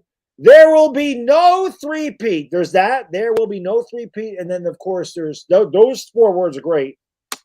There will be no 3. That's 5. And then there's 4 in the Super Bowl. No good, wide right. Yeah. 1990 is my favorite Giants team of all time. Very special to me. Just yeah, for me, it's always going to be 07, but I didn't get to appreciate those 86 and 90 teams. So for me, it's always going to be the 07 team. One of the benefits of being older. I get that. And I'm closer to retirement every day. That's about it. Danny Dimes, thank you. Thank you for being a friend. Great to have live streams back. Vegas has it at 7 wins. Time to make the easiest money we've ever made. Hammer it like a carpenter. 7.5. Maybe it dropped to 7, but last I checked 7.5. But I agree. If I was picking, I would still bet the over, Danny Dimes. Regardless, 7.5 or 7, I'm betting the over. What are the other sounds? I don't know. There's a lot of other sounds. What do you want? We got this. It's probably 420 someplace. Smoke. No, I can't play that with him down here. We got this. That's when the Yankees hit a home run. We also got this when the Yankees hit a home run. You can put it on the board. Yes. Yes. We got Death in Castlevania 2. Wolf said, would the 2012 Giants be your favorite if they why that year specifically? No. Not the 07 for me, the 07 team, I don't think will ever be topped ever. Because it was my first. And it was, I mean, how could you get a more magical journey than that? They beat the undefeated Patriots. Michael Strahan's last game as a Giant wins the Super Bowl. And as a Met fan, that was the first Met and Nick fan. That was the first championship I ever got to experience as a fan. So that'll never be topped, especially when you factor in the magical journey for the Giants. Like, I already know that. When I die, that will be my favorite individual team ever. Like, that's not going to be topped. Which one? 07? The 07 Giants will never be topped, ever. Yeah, that was a special season. Can you turn that off, please? You know, Big Moose says, "I'll pay me $500 to stop playing the Golden Girls." I'll tell you what. If you're ever would actually donate $500, do it on August 19th, since half the money goes to Stand Up to Cancer. We'll do it then. But that's part of the soundboard, man. And people love the Golden Girls. I don't know what to say. So Anthony says the Giants are 66-1. Yeah, it's worth throwing $20-$50 on it, whatever it may be. Yeah. He said, Andrew says, "How much in our life savings, babe? Vegas and the Giants." That's so damn. Or send it. So it is what it is. Yep, started 0-2 in 2007, and we got killed. We gave up 80 points the first 2 games of that year, and it was fire all of these guys suck, fire them all. And then it clicked. That goal line stand against Washington, it clicked. Yeah. We started 0-2. We went on to win 10 out of our next 14, one of which included a narrow loss to the undefeated Patriots, and then we win 4 in the playoffs. And then the next year we started 11-1. So we had a 14-4, 11. We had a combined 25-5 record over a 30-game span. Yeah, they were amazing with a Super Bowl win in the middle of that. Yeah, they were incredible for that season and 2/3. The Giants were the most dominant team in the NFL. Well, the Patriots were, but that one year, but it's the most dominant they've been since I've been watching the team. The 2018 was the best team. Again, I saw the 86 team. They were a team that was behind a lot. Their offense was middle of the pack, maybe bottom third. It wasn't really good. Sims actually do more interceptions than touchdowns that year. Joe Morris had a great year, and Bavaro, but Lionel Manuel got hurt. You know, they didn't have the greatest wide receiver core, and their offense did struggle a lot. Their defense carried them. But in 08, they were incredibly balanced. They were top 5 in offense and defense. They had 3 great receivers in Steve Smith, Amani Toomer, and Plaxico Burress before he shot himself. Yeah. And that team ran over people. Like, they averaged 160 yards a game. They averaged 5 yards a carry. They had 2,000-yard backs. And Ahmad Bradshaw averaged he averaged like 5.4 yards a carry. They were really good. And that team was dominant. And they won like 7 road games in a row or something like that. They beat the shit out of the 7 road games in a row, and that's not including the playoff road games. Right. That team was a juggernaut. They won 10 road games in a row. And, I mean, the Super Bowl is technically, you're on the road. So if you count that, 11 road games in a row. It's wild. Matter of fact, who was their one loss in the 2011 season, the first 12 games? I'd have to think. Was that on the road? Let me see. I'm curious, actually. I'll be up in 20 minutes. The sooner. Or the 2008, I should say. I'll be up in 20 minutes. Are you lying? No, I'm not lying. 20 minutes. I saw you say that. I'm going to look at the Giants schedule. I'm curious. ER, thank you for the super chat. Appreciate it. The Giants win versus undefeated Patriots is the greatest victory any team has had in NFL history. Yeah, it was. so they did- I'll tell you, man, that was great, and it's great because we beat the undefeated Patriots. I'm telling you, though, man, that 1990 NFC Championship game is my favorite. I just love that. Nobody gave a chance. San Francisco trying to win 3 in a row, and the Giants weren't having it. so the With a Giants, backup quarterback, mind you. before Burr shot himself, the Giants were 5-1 on the road in 2008, and in 2007, like you said, they won 7 straight, and they won 4 straight if you count the Super. So they won 11 straight that year, and then 5-1 the follling year. The game they lost was to Cleveland. Yeah, to Cleveland. 16-1, 17 games away from home. Super Bowl's neutral, but away from home. 16-1. 17 consecutive away from home games. That's insane. Yep. And that's the thing. Like somebody's mentioned down there, Michael Hahn mentioned, yeah, we beat the Steelers in their stadium. They won the Super Bowl. We beat them. We killed the Ravens that year. We demolished Philadelphia the first time we played them. We crushed Seattle. I remember that, and that was without Plexico. Beat them like 44-6.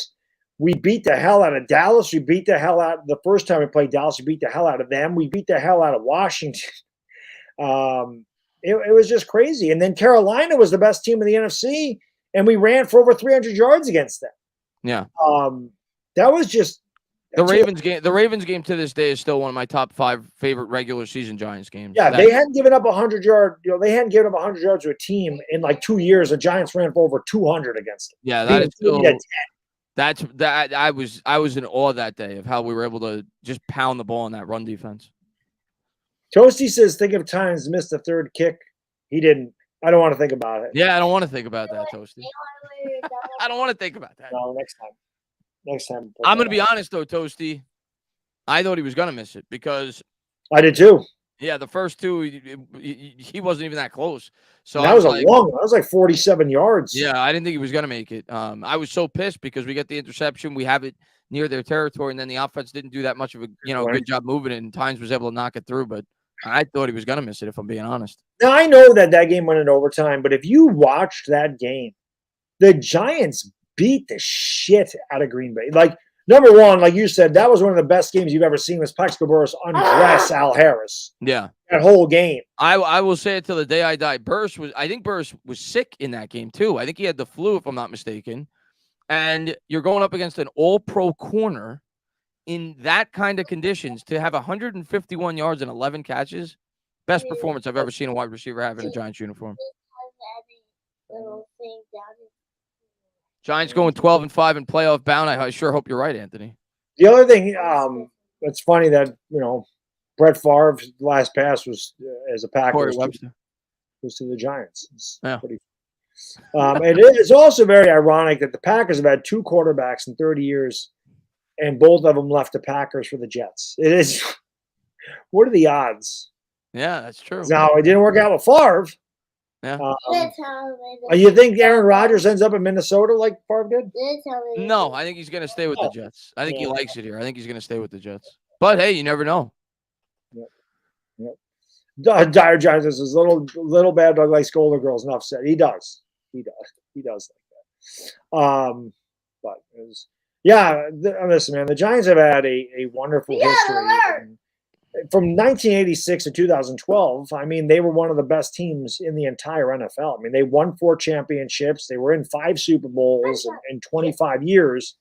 That's as good as anybody during that time frame. And last 10 years until last year were freaking brutal. So I'm excited to get Giants football back to where it was. It was nice, being able to, watch really good football, and it'll be a lot more fun. It was a lot more fun calling the games you last year, Chris. It was winning. Of course. Anyway, but it was a lot more fun when we're winning. I agree with David, by the way. He says Rodgers won't be here long. I agree. I think it'll be 2 years, but I think he will retire a Jet. I think it'll be 2 years, and then they'll maybe try to go back to Wilson, or they'll draft a quarterback. But I think he'll get 2 years here with the Jets, and then he'll probably move on. Adam, thank you so much for the super chat, brother. I appreciate it. What do you think about this one? Give me a hell yeah. That's my favorite wrestler, right? You know who that is? Remember my favorite wrestler? Yes. Who is it? I don't know. Oh, Stone Cold Steve Austin. Yeah. He says, "Sup, fella?" Yeah, if he watches World Wrestling and he sees Stone Cold, goes, "That's your favorite guy, Dad." That and the Ultimate Warrior, he knows. There you Sup, go. fellas? I live in Arizona. I'm waiting 11 years for the G-Men to come out here. There you go. I'm going to the game week 2. It's been They that came long? 2 years ago, but it wasn't worth it. We got spanked like 30-0. Oh, yeah, I was going to say. That's right. I remember that game. Yeah, they played. I was going to say it hasn't been that long. But, yeah, good. Yeah, I remember that game. We got that was the game where, what's his name? Reddick. Reddick had like 5 sacks Yeah. against us. Was that game. when Daniel Jones had the hamstring and he came back too early? Yeah, We lost like 26-7. It was bad. And for yeah, I some think it reason- was that game. I think it was that And game. remember, against- he was limping at halftime, and we're Yes, like, "Why the hell is yes. he in the game?" Yes, it was that game. I have to finish this. I have to finish this. Let me finish this. I got 15 minutes. Good enough. Good enough. All right. I'll be up in a bit. Come on, crazy boy. But what time? The game's at 8:00. Big move. What time 7. we start tomorrow? It's at 7 tomorrow. What's it? It is. I'm pretty sure. Yeah, let me double check. I'm pretty sure it's at 7. I mean, Yeah, it's at 7:00 tomorrow. Yeah. means I got to get the hell in and out of the. I got to get in I and mean, out. if you can't get until 7, that's fine. I'll start at 6:30. I'll go live whenever. If you don't get in there, it's preseason. Whatever. If you get there at 7, you get there at 7. I got to. Well, as long as my wife gets home in a normal hour, I can get in and out of there. But it's arm day. That takes a while. And then I want to eat something, but I'll do my best to get here at 7. If I got to eat on stream, I can just shut my camera off. It'll make Stephen Lilly very happy. just eat my ground turkey is what it's going to be. There you go. Yes, no doubt. Tutto grazie, paesana, grazie. He says, Tainah, we've been banned from life for the link. Last January 8th for repeated felonies, battery and assault, beating up losers. But we're still headed there next January 7th, targeting sports. Yeah. Kick their ass, Tuto. I'm not surprised, Tuto. I'm not surprised. David says Rodgers is overrated these days. I don't know. I we'll see. I have a feeling, Baddog. Maybe I'll be wrong. I think you're going to get a great year from Rodgers this year. I think he's really motivated to make the Packers look bad. Maybe I'll be wrong though, but I think you're going to get a motivated Rodgers this year. It'll definitely be interesting to see how he works with Garrett Wilson. It'll be. Yeah, I don't know. I'm kind of excited. I mean, I've always liked Rodgers. But it's hard to defend him in terms of being one of the top 3 or 4 quarterbacks anymore after the loss he had. What was it, to the 49ers in the playoffs when they had Garoppolo? And they didn't do anything offensively after the first drive. So it's hard to say he's a top 3 or 4 quarterback of all time anymore. But I think Rodgers is going to have a big year for the Jets this year. That's my prediction. Big year for Rodgers. Our Giants fans says a little bit. I was cracking up. Oh, he's a pisser. And I saw amazing guy say, or was it amazing guy? Somebody said we both have a ton of energy. We do. He's 6. He's supposed to have it. I'm 47. I shouldn't have all the energy I do, but I live on caffeine. That's a big part of it. No, you take Favre over him, David. Really? I mean, Well, at least it's a fair. I get the argument though, because Favre did have 3 straight MVPs. Like Favre. Yeah, it's true. I think I got to go Rodgers, because when you factor in think about the quarterbacks that Rodgers also played in the same era as, right? Like Favre didn't really. I mean, he did. He played with Peyton, but it was no. He played with Peyton for a while. No, he did. I don't know. I think Rodgers, 4 MVPs. He's got the same amount of Super Bowls. I think you got to go Rodgers, but I do appreciate Brett Favre. I think Rodgers played against Brady, Mahomes. Well, so did Favre though. Favre played against Brady.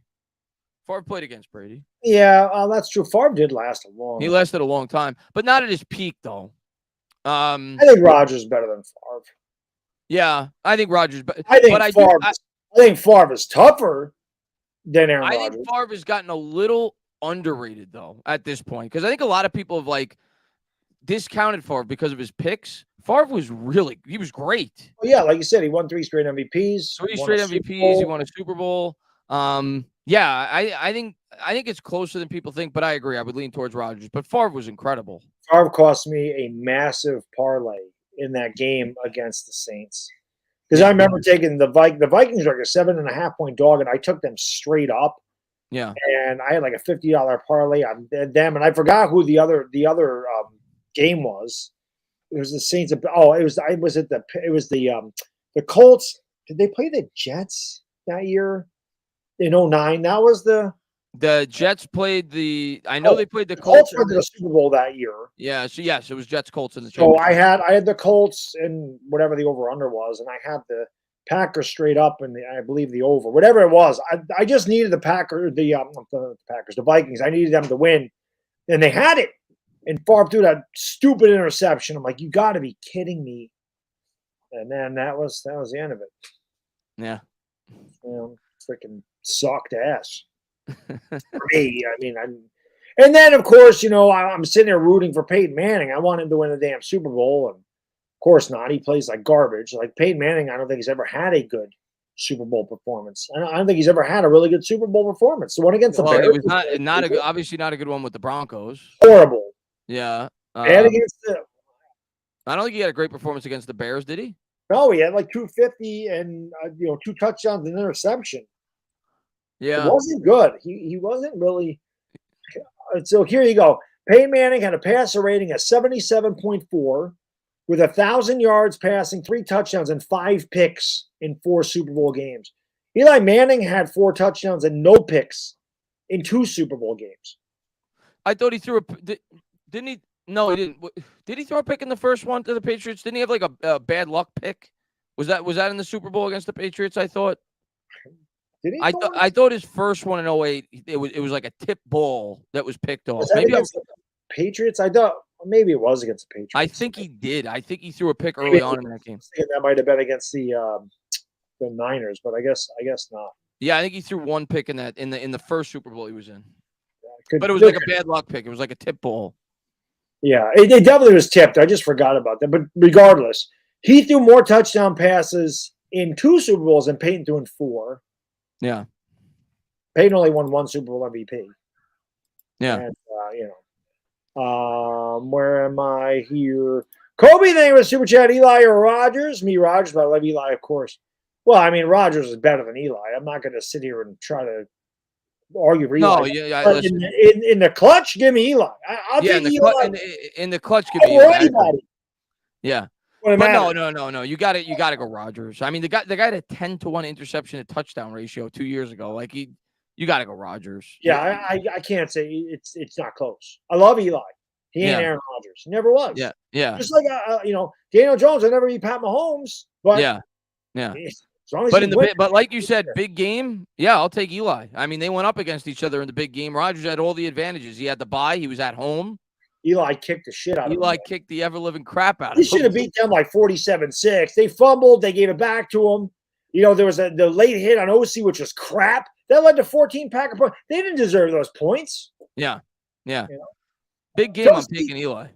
Thank you for the Super Chase. Does Favre do more picks than days of the year? Yes, he did. A lot of picks. He did. But I admire quarterbacks like that. I like gunslingers. Obviously, those are, going further and further away now because now everything's short passes and efficiency. And Eli was a gunslinger. Let's be honest. That's because of Joe Bride's system, too. Yeah. That's the type of quarterback he was. Drops. Yeah. KB, thank you so much. Appreciate you. Hey, guys, I know it's early, but who can you see having a Pro Bowl caliber season next year? Andrew Thomas. I mean, I guess I'll go over the guys that I at least think could possibly make. Here's my hot take.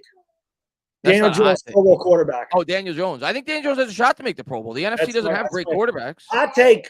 The NFC don't have the best quarterbacks. Yeah, I think he could make the Pro Bowl. Barkley, of course. Andrew Thomas. Jones has a shot, I think, like Baddog said. Waller has a shot if he could stay healthy. And then on the defensive side, Dexter. Dex, I'd give Leo a chance. I think Leo's going to have a good year. I've said that. Kayvon's got a chance. McKinney, my guy McKinney. He's got a shot. I would say those 4 have a shot on the defensive side. I'd say Leo, Dex, McKinney, Kayvon if he breaks out. And then on the offensive side, Thomas, Barkley, Jones, and Waller. I would say those are the 8 guys that – and Gano, you got to throw him in there. 9 guys that have a shot. 9 guys have a shot. That's my hot. Daniel Jones, Pro Bowl. Obviously, not all 9 aren't making it, but you're asking me who's got a chance. I'll go with those guys. Let's go. But Daniel Jones could definitely get in the. Definitely. I think he's got a shot to make the Pro Bowl this year. I do. I think he's going to have a good year. Svi, thank you. I hope I'm saying that right. Thank you for the super chat. He says Jalen Hyatt looked like he's going to be a great player for us. I can't wait to watch him play tomorrow, man. That's one of the guys I'm geeked up to watch play. Is Jalen Hyatt? Well, I think he's good. I think I would say him and Hawkins. I think those are the two guys most Giant fans are most excited about, just based off of Hawkins, hype going into this, right, in training camp, and then obviously Hyatt. So, yeah, I would say though, and Gray, like we said, I'm excited for Gray too, but and I'm excited for JMS. I am. Yeah, so all the rookies, man, all the rookies you're excited to see tomorrow. Yep. Oh, no question about it. JMS, Deonte Banks, that's what the preseason's about. We're going to get a look at the rookies. We're not going to get a look at our guys. We know what we have. We know what Daniel Jones is. We know what Saquon is. You know what your starter. You know what Andrew Thomas is. You know what those guys are. Saquon Barkley doesn't need to run in the Saquon Barkley's not going to have one carry in the preseason. I think he's carrying. By the way, I just thought I saw somebody in the chat say it. Dexter Lawrence predicted Ojulari at 15 sacks, which we knew about. I'll throw him in as a possibility to make the Pro Bowl too. He's got a shot. Yeah, he's got a shot. If he's healthy. He's got a shot. So, yeah, I'll throw him in the mix too. He's got a shot. He says Hyatt needs to be bubble wrapped after 8 to 10 steps. That might be all he gets. But I just all right, Moose, sounds great, man. We're gonna wrap it up here probably the next 5 minutes or so. As you can see, my son's getting very antsy. He likes to hang out with me now. That's what I'm saying. This is like my favorite age. Like, he's still a mama's boy, but he's really starting to gravitate more towards me a lot, which is always a lot of fun. No question. You got to turn that down, though, buddy. Can you please turn it down? But yeah, man, I love Azeez Ojulari. I thought Azeez Ojulari was going to have a big year last year, and I thought with him and Thibodeau, I'm like, wow, that could be really good. And they played like one game together, and that was it. That was the first game against Dallas, and that was it. Thibodeau wasn't even really healthy. So, I don't know. 15 sacks. I'll tell you what, Big Moo, if Ojulari had half that, 7.5, 8 sacks, and you get 7.5, 8 sacks from Thibodeau on the other side, I'd be very happy with that. Yeah, that'd be a good duo. 15 sacks would be unbelievable. Yeah, I think they could do more than that, but I agree. I'd be happy with 15. Yep. Yeah, no question. They got to stay on the field, though, obviously. He's got to stay on the field. Yep. G-Man says Azeez. Yeah, he did. I mean, that's what I'm saying. If you can get him and Thibodeau, because they're both like the same type of guy where they have insane energy. They're all over the place. And another guy I want, I forgot about this guy, Darian Beavers. Like, I want to see Darian Beavers tomorrow because you and I loved him. I think all Giants fans loved him last year. Yeah, so that is a guy I can't wait. Yeah, he's going to lay the lumber to somebody tomorrow. I'm excited to watch Beavers tomorrow. I agree with you. I didn't even think about him because you're thinking about the rookies. But yeah, I'm pumped up about Beavers tomorrow. Good Beavers, for all intents and purposes, is a rookie. He did get to play his rookie season. So he's going to kill somebody tomorrow. Yeah, I have a feeling he's gonna wallop somebody. That's a big guy. Let's see, 6'4", 255, and I'm anxious to see Darian Beavers. I know he's gonna get some snaps. So definitely looking forward to that. Svi, thank you so much. Appreciate it, my friend. He says, did you guys watch Hard Knocks? I hate the Jets. Hard Knocks is pretty good. I don't have HBO, so no, I didn't. I did. And yeah, it's interesting. It's good. It's good. I mean, Rodgers definitely brings a dynamic to it that makes it fun and interesting. And I'll say the one thing that really stood out to me from the first episode was you really appreciate how much a quarterback means to a team's locker room. Like how they were so hyped about like the whole team. And I'm just saying to myself, I hope the Giants feel this way about DJ. Like just I'm sure they do. Yeah, just the way the coaching staff and the players, just the energy that's brought to that football team because Aaron Rodgers got there. It really makes you appreciate how much a quarterback means, not just on the field, but like in the locker room, off the field. I tell you what, you watch what's going on in Dallas, and those guys are all over Dak, calling him a bitch, calling him a wuss, all this crap. And you see Kayvon Thibodeau say, "Hey, you all right, DJ?" I was making sure nobody hit you. We were all around you because you know what touch you. So you can see they do have a lot of respect for Daniel Jones, and it's something he won over. The hell with winning over the fans and the media. That's not important, but Daniel Jones won over his teammates last year, and that's big. That's big. There's no doubt about it. They respect the hell out of him. But we've known that now for a few years, and obviously it's not just his play on the field. It's his. The guys with his work ethic, Chris. And he's as tough as they come. Nobody is outworking him. I talk about this all the time, man. Hard work will win out over talent every day. It will. Yeah. If you don't, I look at Kyler Murray and Daniel Jones. Daniel Jones is better than Kyler Murray because Kyler Murray doesn't try. If Kyler Murray worked like Daniel Jones, he'd be top 5 in the league. There's barely anybody more talented than that kid. Kyler Murray's talent is stupid, but he doesn't work. They had to put in a clause in his contract to make him watch film. Tom Brady was not the most attitude. It's a winning attitude. Daniel Jones has a winning attitude. They talked to Daniel Jones the other day when he was, he had a bad practice. He was missing throws, and they're like, "You were staying after throwing deep balls." Like, yeah, I do this, do that. And Jalen Hyatt or maybe it's Paris Campbell talking about how he does extra work with the receivers, and they talk about this and that. Everybody sees his work ethic. Yeah, and I'll always respect anybody that works their ass off. Always. That's what Brady. My life. I don't ever stop working. All I do is work. That's what Brady brought to the table. Is Brady, Jerry Rice, Michael Jordan. You name the greatest of all time. What do they all have in common, Chris? They all worked their ass off. Kobe Bryant. They all worked their ass off. LeBron James. People don't need to like LeBron, but LeBron busts his ass. You don't get to that level with talent alone.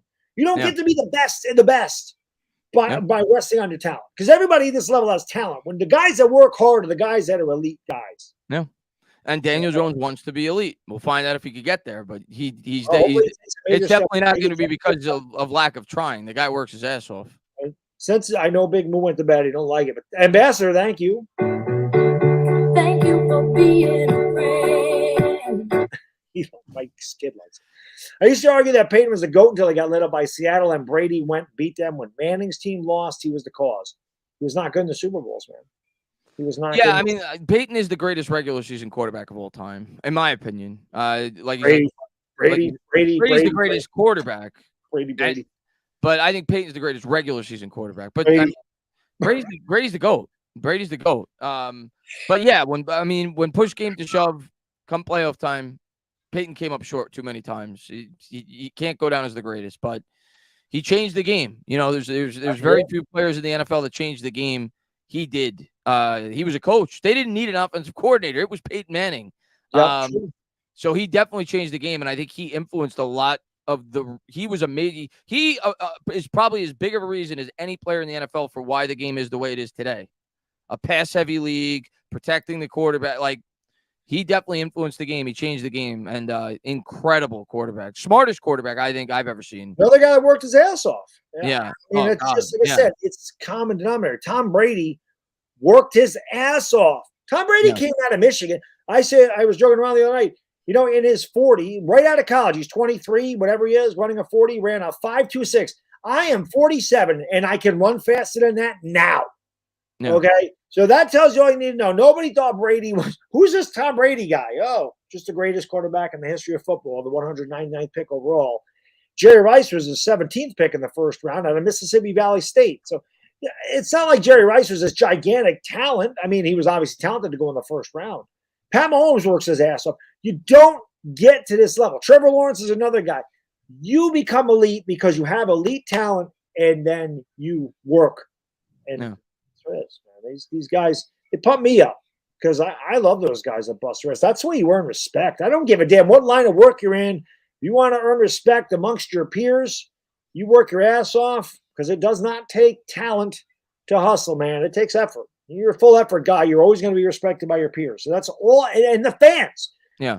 90s Knicks never won a championship, Chris, but they're the most beloved Knicks there are if you didn't see those 70s championship teams. Why? Because they busted their ass every night. What they lacked in talent, they made up for in hard work. That was a great team to watch. It's why if you see Starks on the big board, they go crazy. Ewing, they go crazy. Yeah. Oakley. Right. Oakley. Not anymore. He's not there. Anymore. Allen Houston, Latrell Sprewell, any of those guys, Derek Harper, it wouldn't matter. Yeah. Greg Anthony, he sucked. They don't cheer Greg Anthony. Charles Smith, no. Charles Smith, no. He would get booed out of the building. Stupid ass. Can't make a layup in game 5. And I still have nightmares about that game. JC, thank you for the super chat, man. Appreciate it. He says, my worries are pass rush. Can't trust Ojolari. We don't have depth. We have to depend on the blitz. Beasley or Shep make the team. Can't trust Shep. Yeah, if you're telling me only one's making the team, I'm leaning Beasley. Just based on what I've heard there, I think Beasley's probably making the team. Can you turn that down, please? I think there's a chance both of them make it, but if you're telling me only one's going to, I think I would pick Beasley. Yeah. No, and you're right about the pass rush. That's probably we're looking for more depth. There was mention of JPP earlier in the stream because we definitely could use some depth for sure. But listen, guys, it is 11. Again, we're 8 likes away from 500. So let's get 500 likes before I close this thing out. But obviously, you can see my son's getting antsy. And, we're going to be with you tomorrow. We're going to be on Chris's channel. So make sure you go, like I said, into the description. Subscribe to him if you haven't. Make sure you ring the bell. Also, subscribe to this channel if you're new. Make sure you ring the bell because every week we do the show. We alternate channels. We do every game together. We alternate channels. And the greatest chat on YouTube is always here or there. So you guys want to join. It's going to be a fun year. And, the waiting's over. We have football tomorrow. And looking forward to it. Can't wait. Come on by. I'll probably start the stream at 6:30. Maybe Baddog pop in at 7, whatever it may be. But we'll be live tomorrow, hanging out. A little bit of a chill atmosphere because it's preseason, but still definitely going to have our eyes out, on a lot of the rookies. We'll see how the offensive line looks, even though Andrew Thomas is not playing, Bredis is not playing. That's still certainly something you want to monitor. But it sucks because I don't think the Lions are playing their first team. And if I recall, same thing happened to us last year. I think every team we went up against, they played their second string. So you'd like to get tested against at least for a little bit against the first team, but it is what it is. We'll get a chance to see some of the rookies play tomorrow. So I'm really excited about it. First Giants game since our last playoff game against the Philadelphia Eagles. We get to get that bad taste out of our mouth, and we get to start the 2023 season. So really excited for tomorrow. Hope some of you guys swing by and Bad Dog, close it out, my man. Yeah, I like you said, I might pop in a little late. Depends on when my wife gets home when I get to the gym because I work on these. It's the worst part of my physique are my arms, and I hate my freaking arms. So we got to get them in order. But I'll definitely be here for the start of the game. I'll definitely be here by 7. May not be exactly at 6:30, but I will be here for the game. Hopefully, you guys and girls will join us, and hopefully, like we said, no injuries. Looking forward to seeing all the rookies. Looking forward to seeing Darian Beavers play, and it's gonna be great. Football's back, baby. And we're ready. Hope you are too. For the Entertaining Talking Sports, it's your boy, the Bad Diggy Dizzle, and we out. Peace.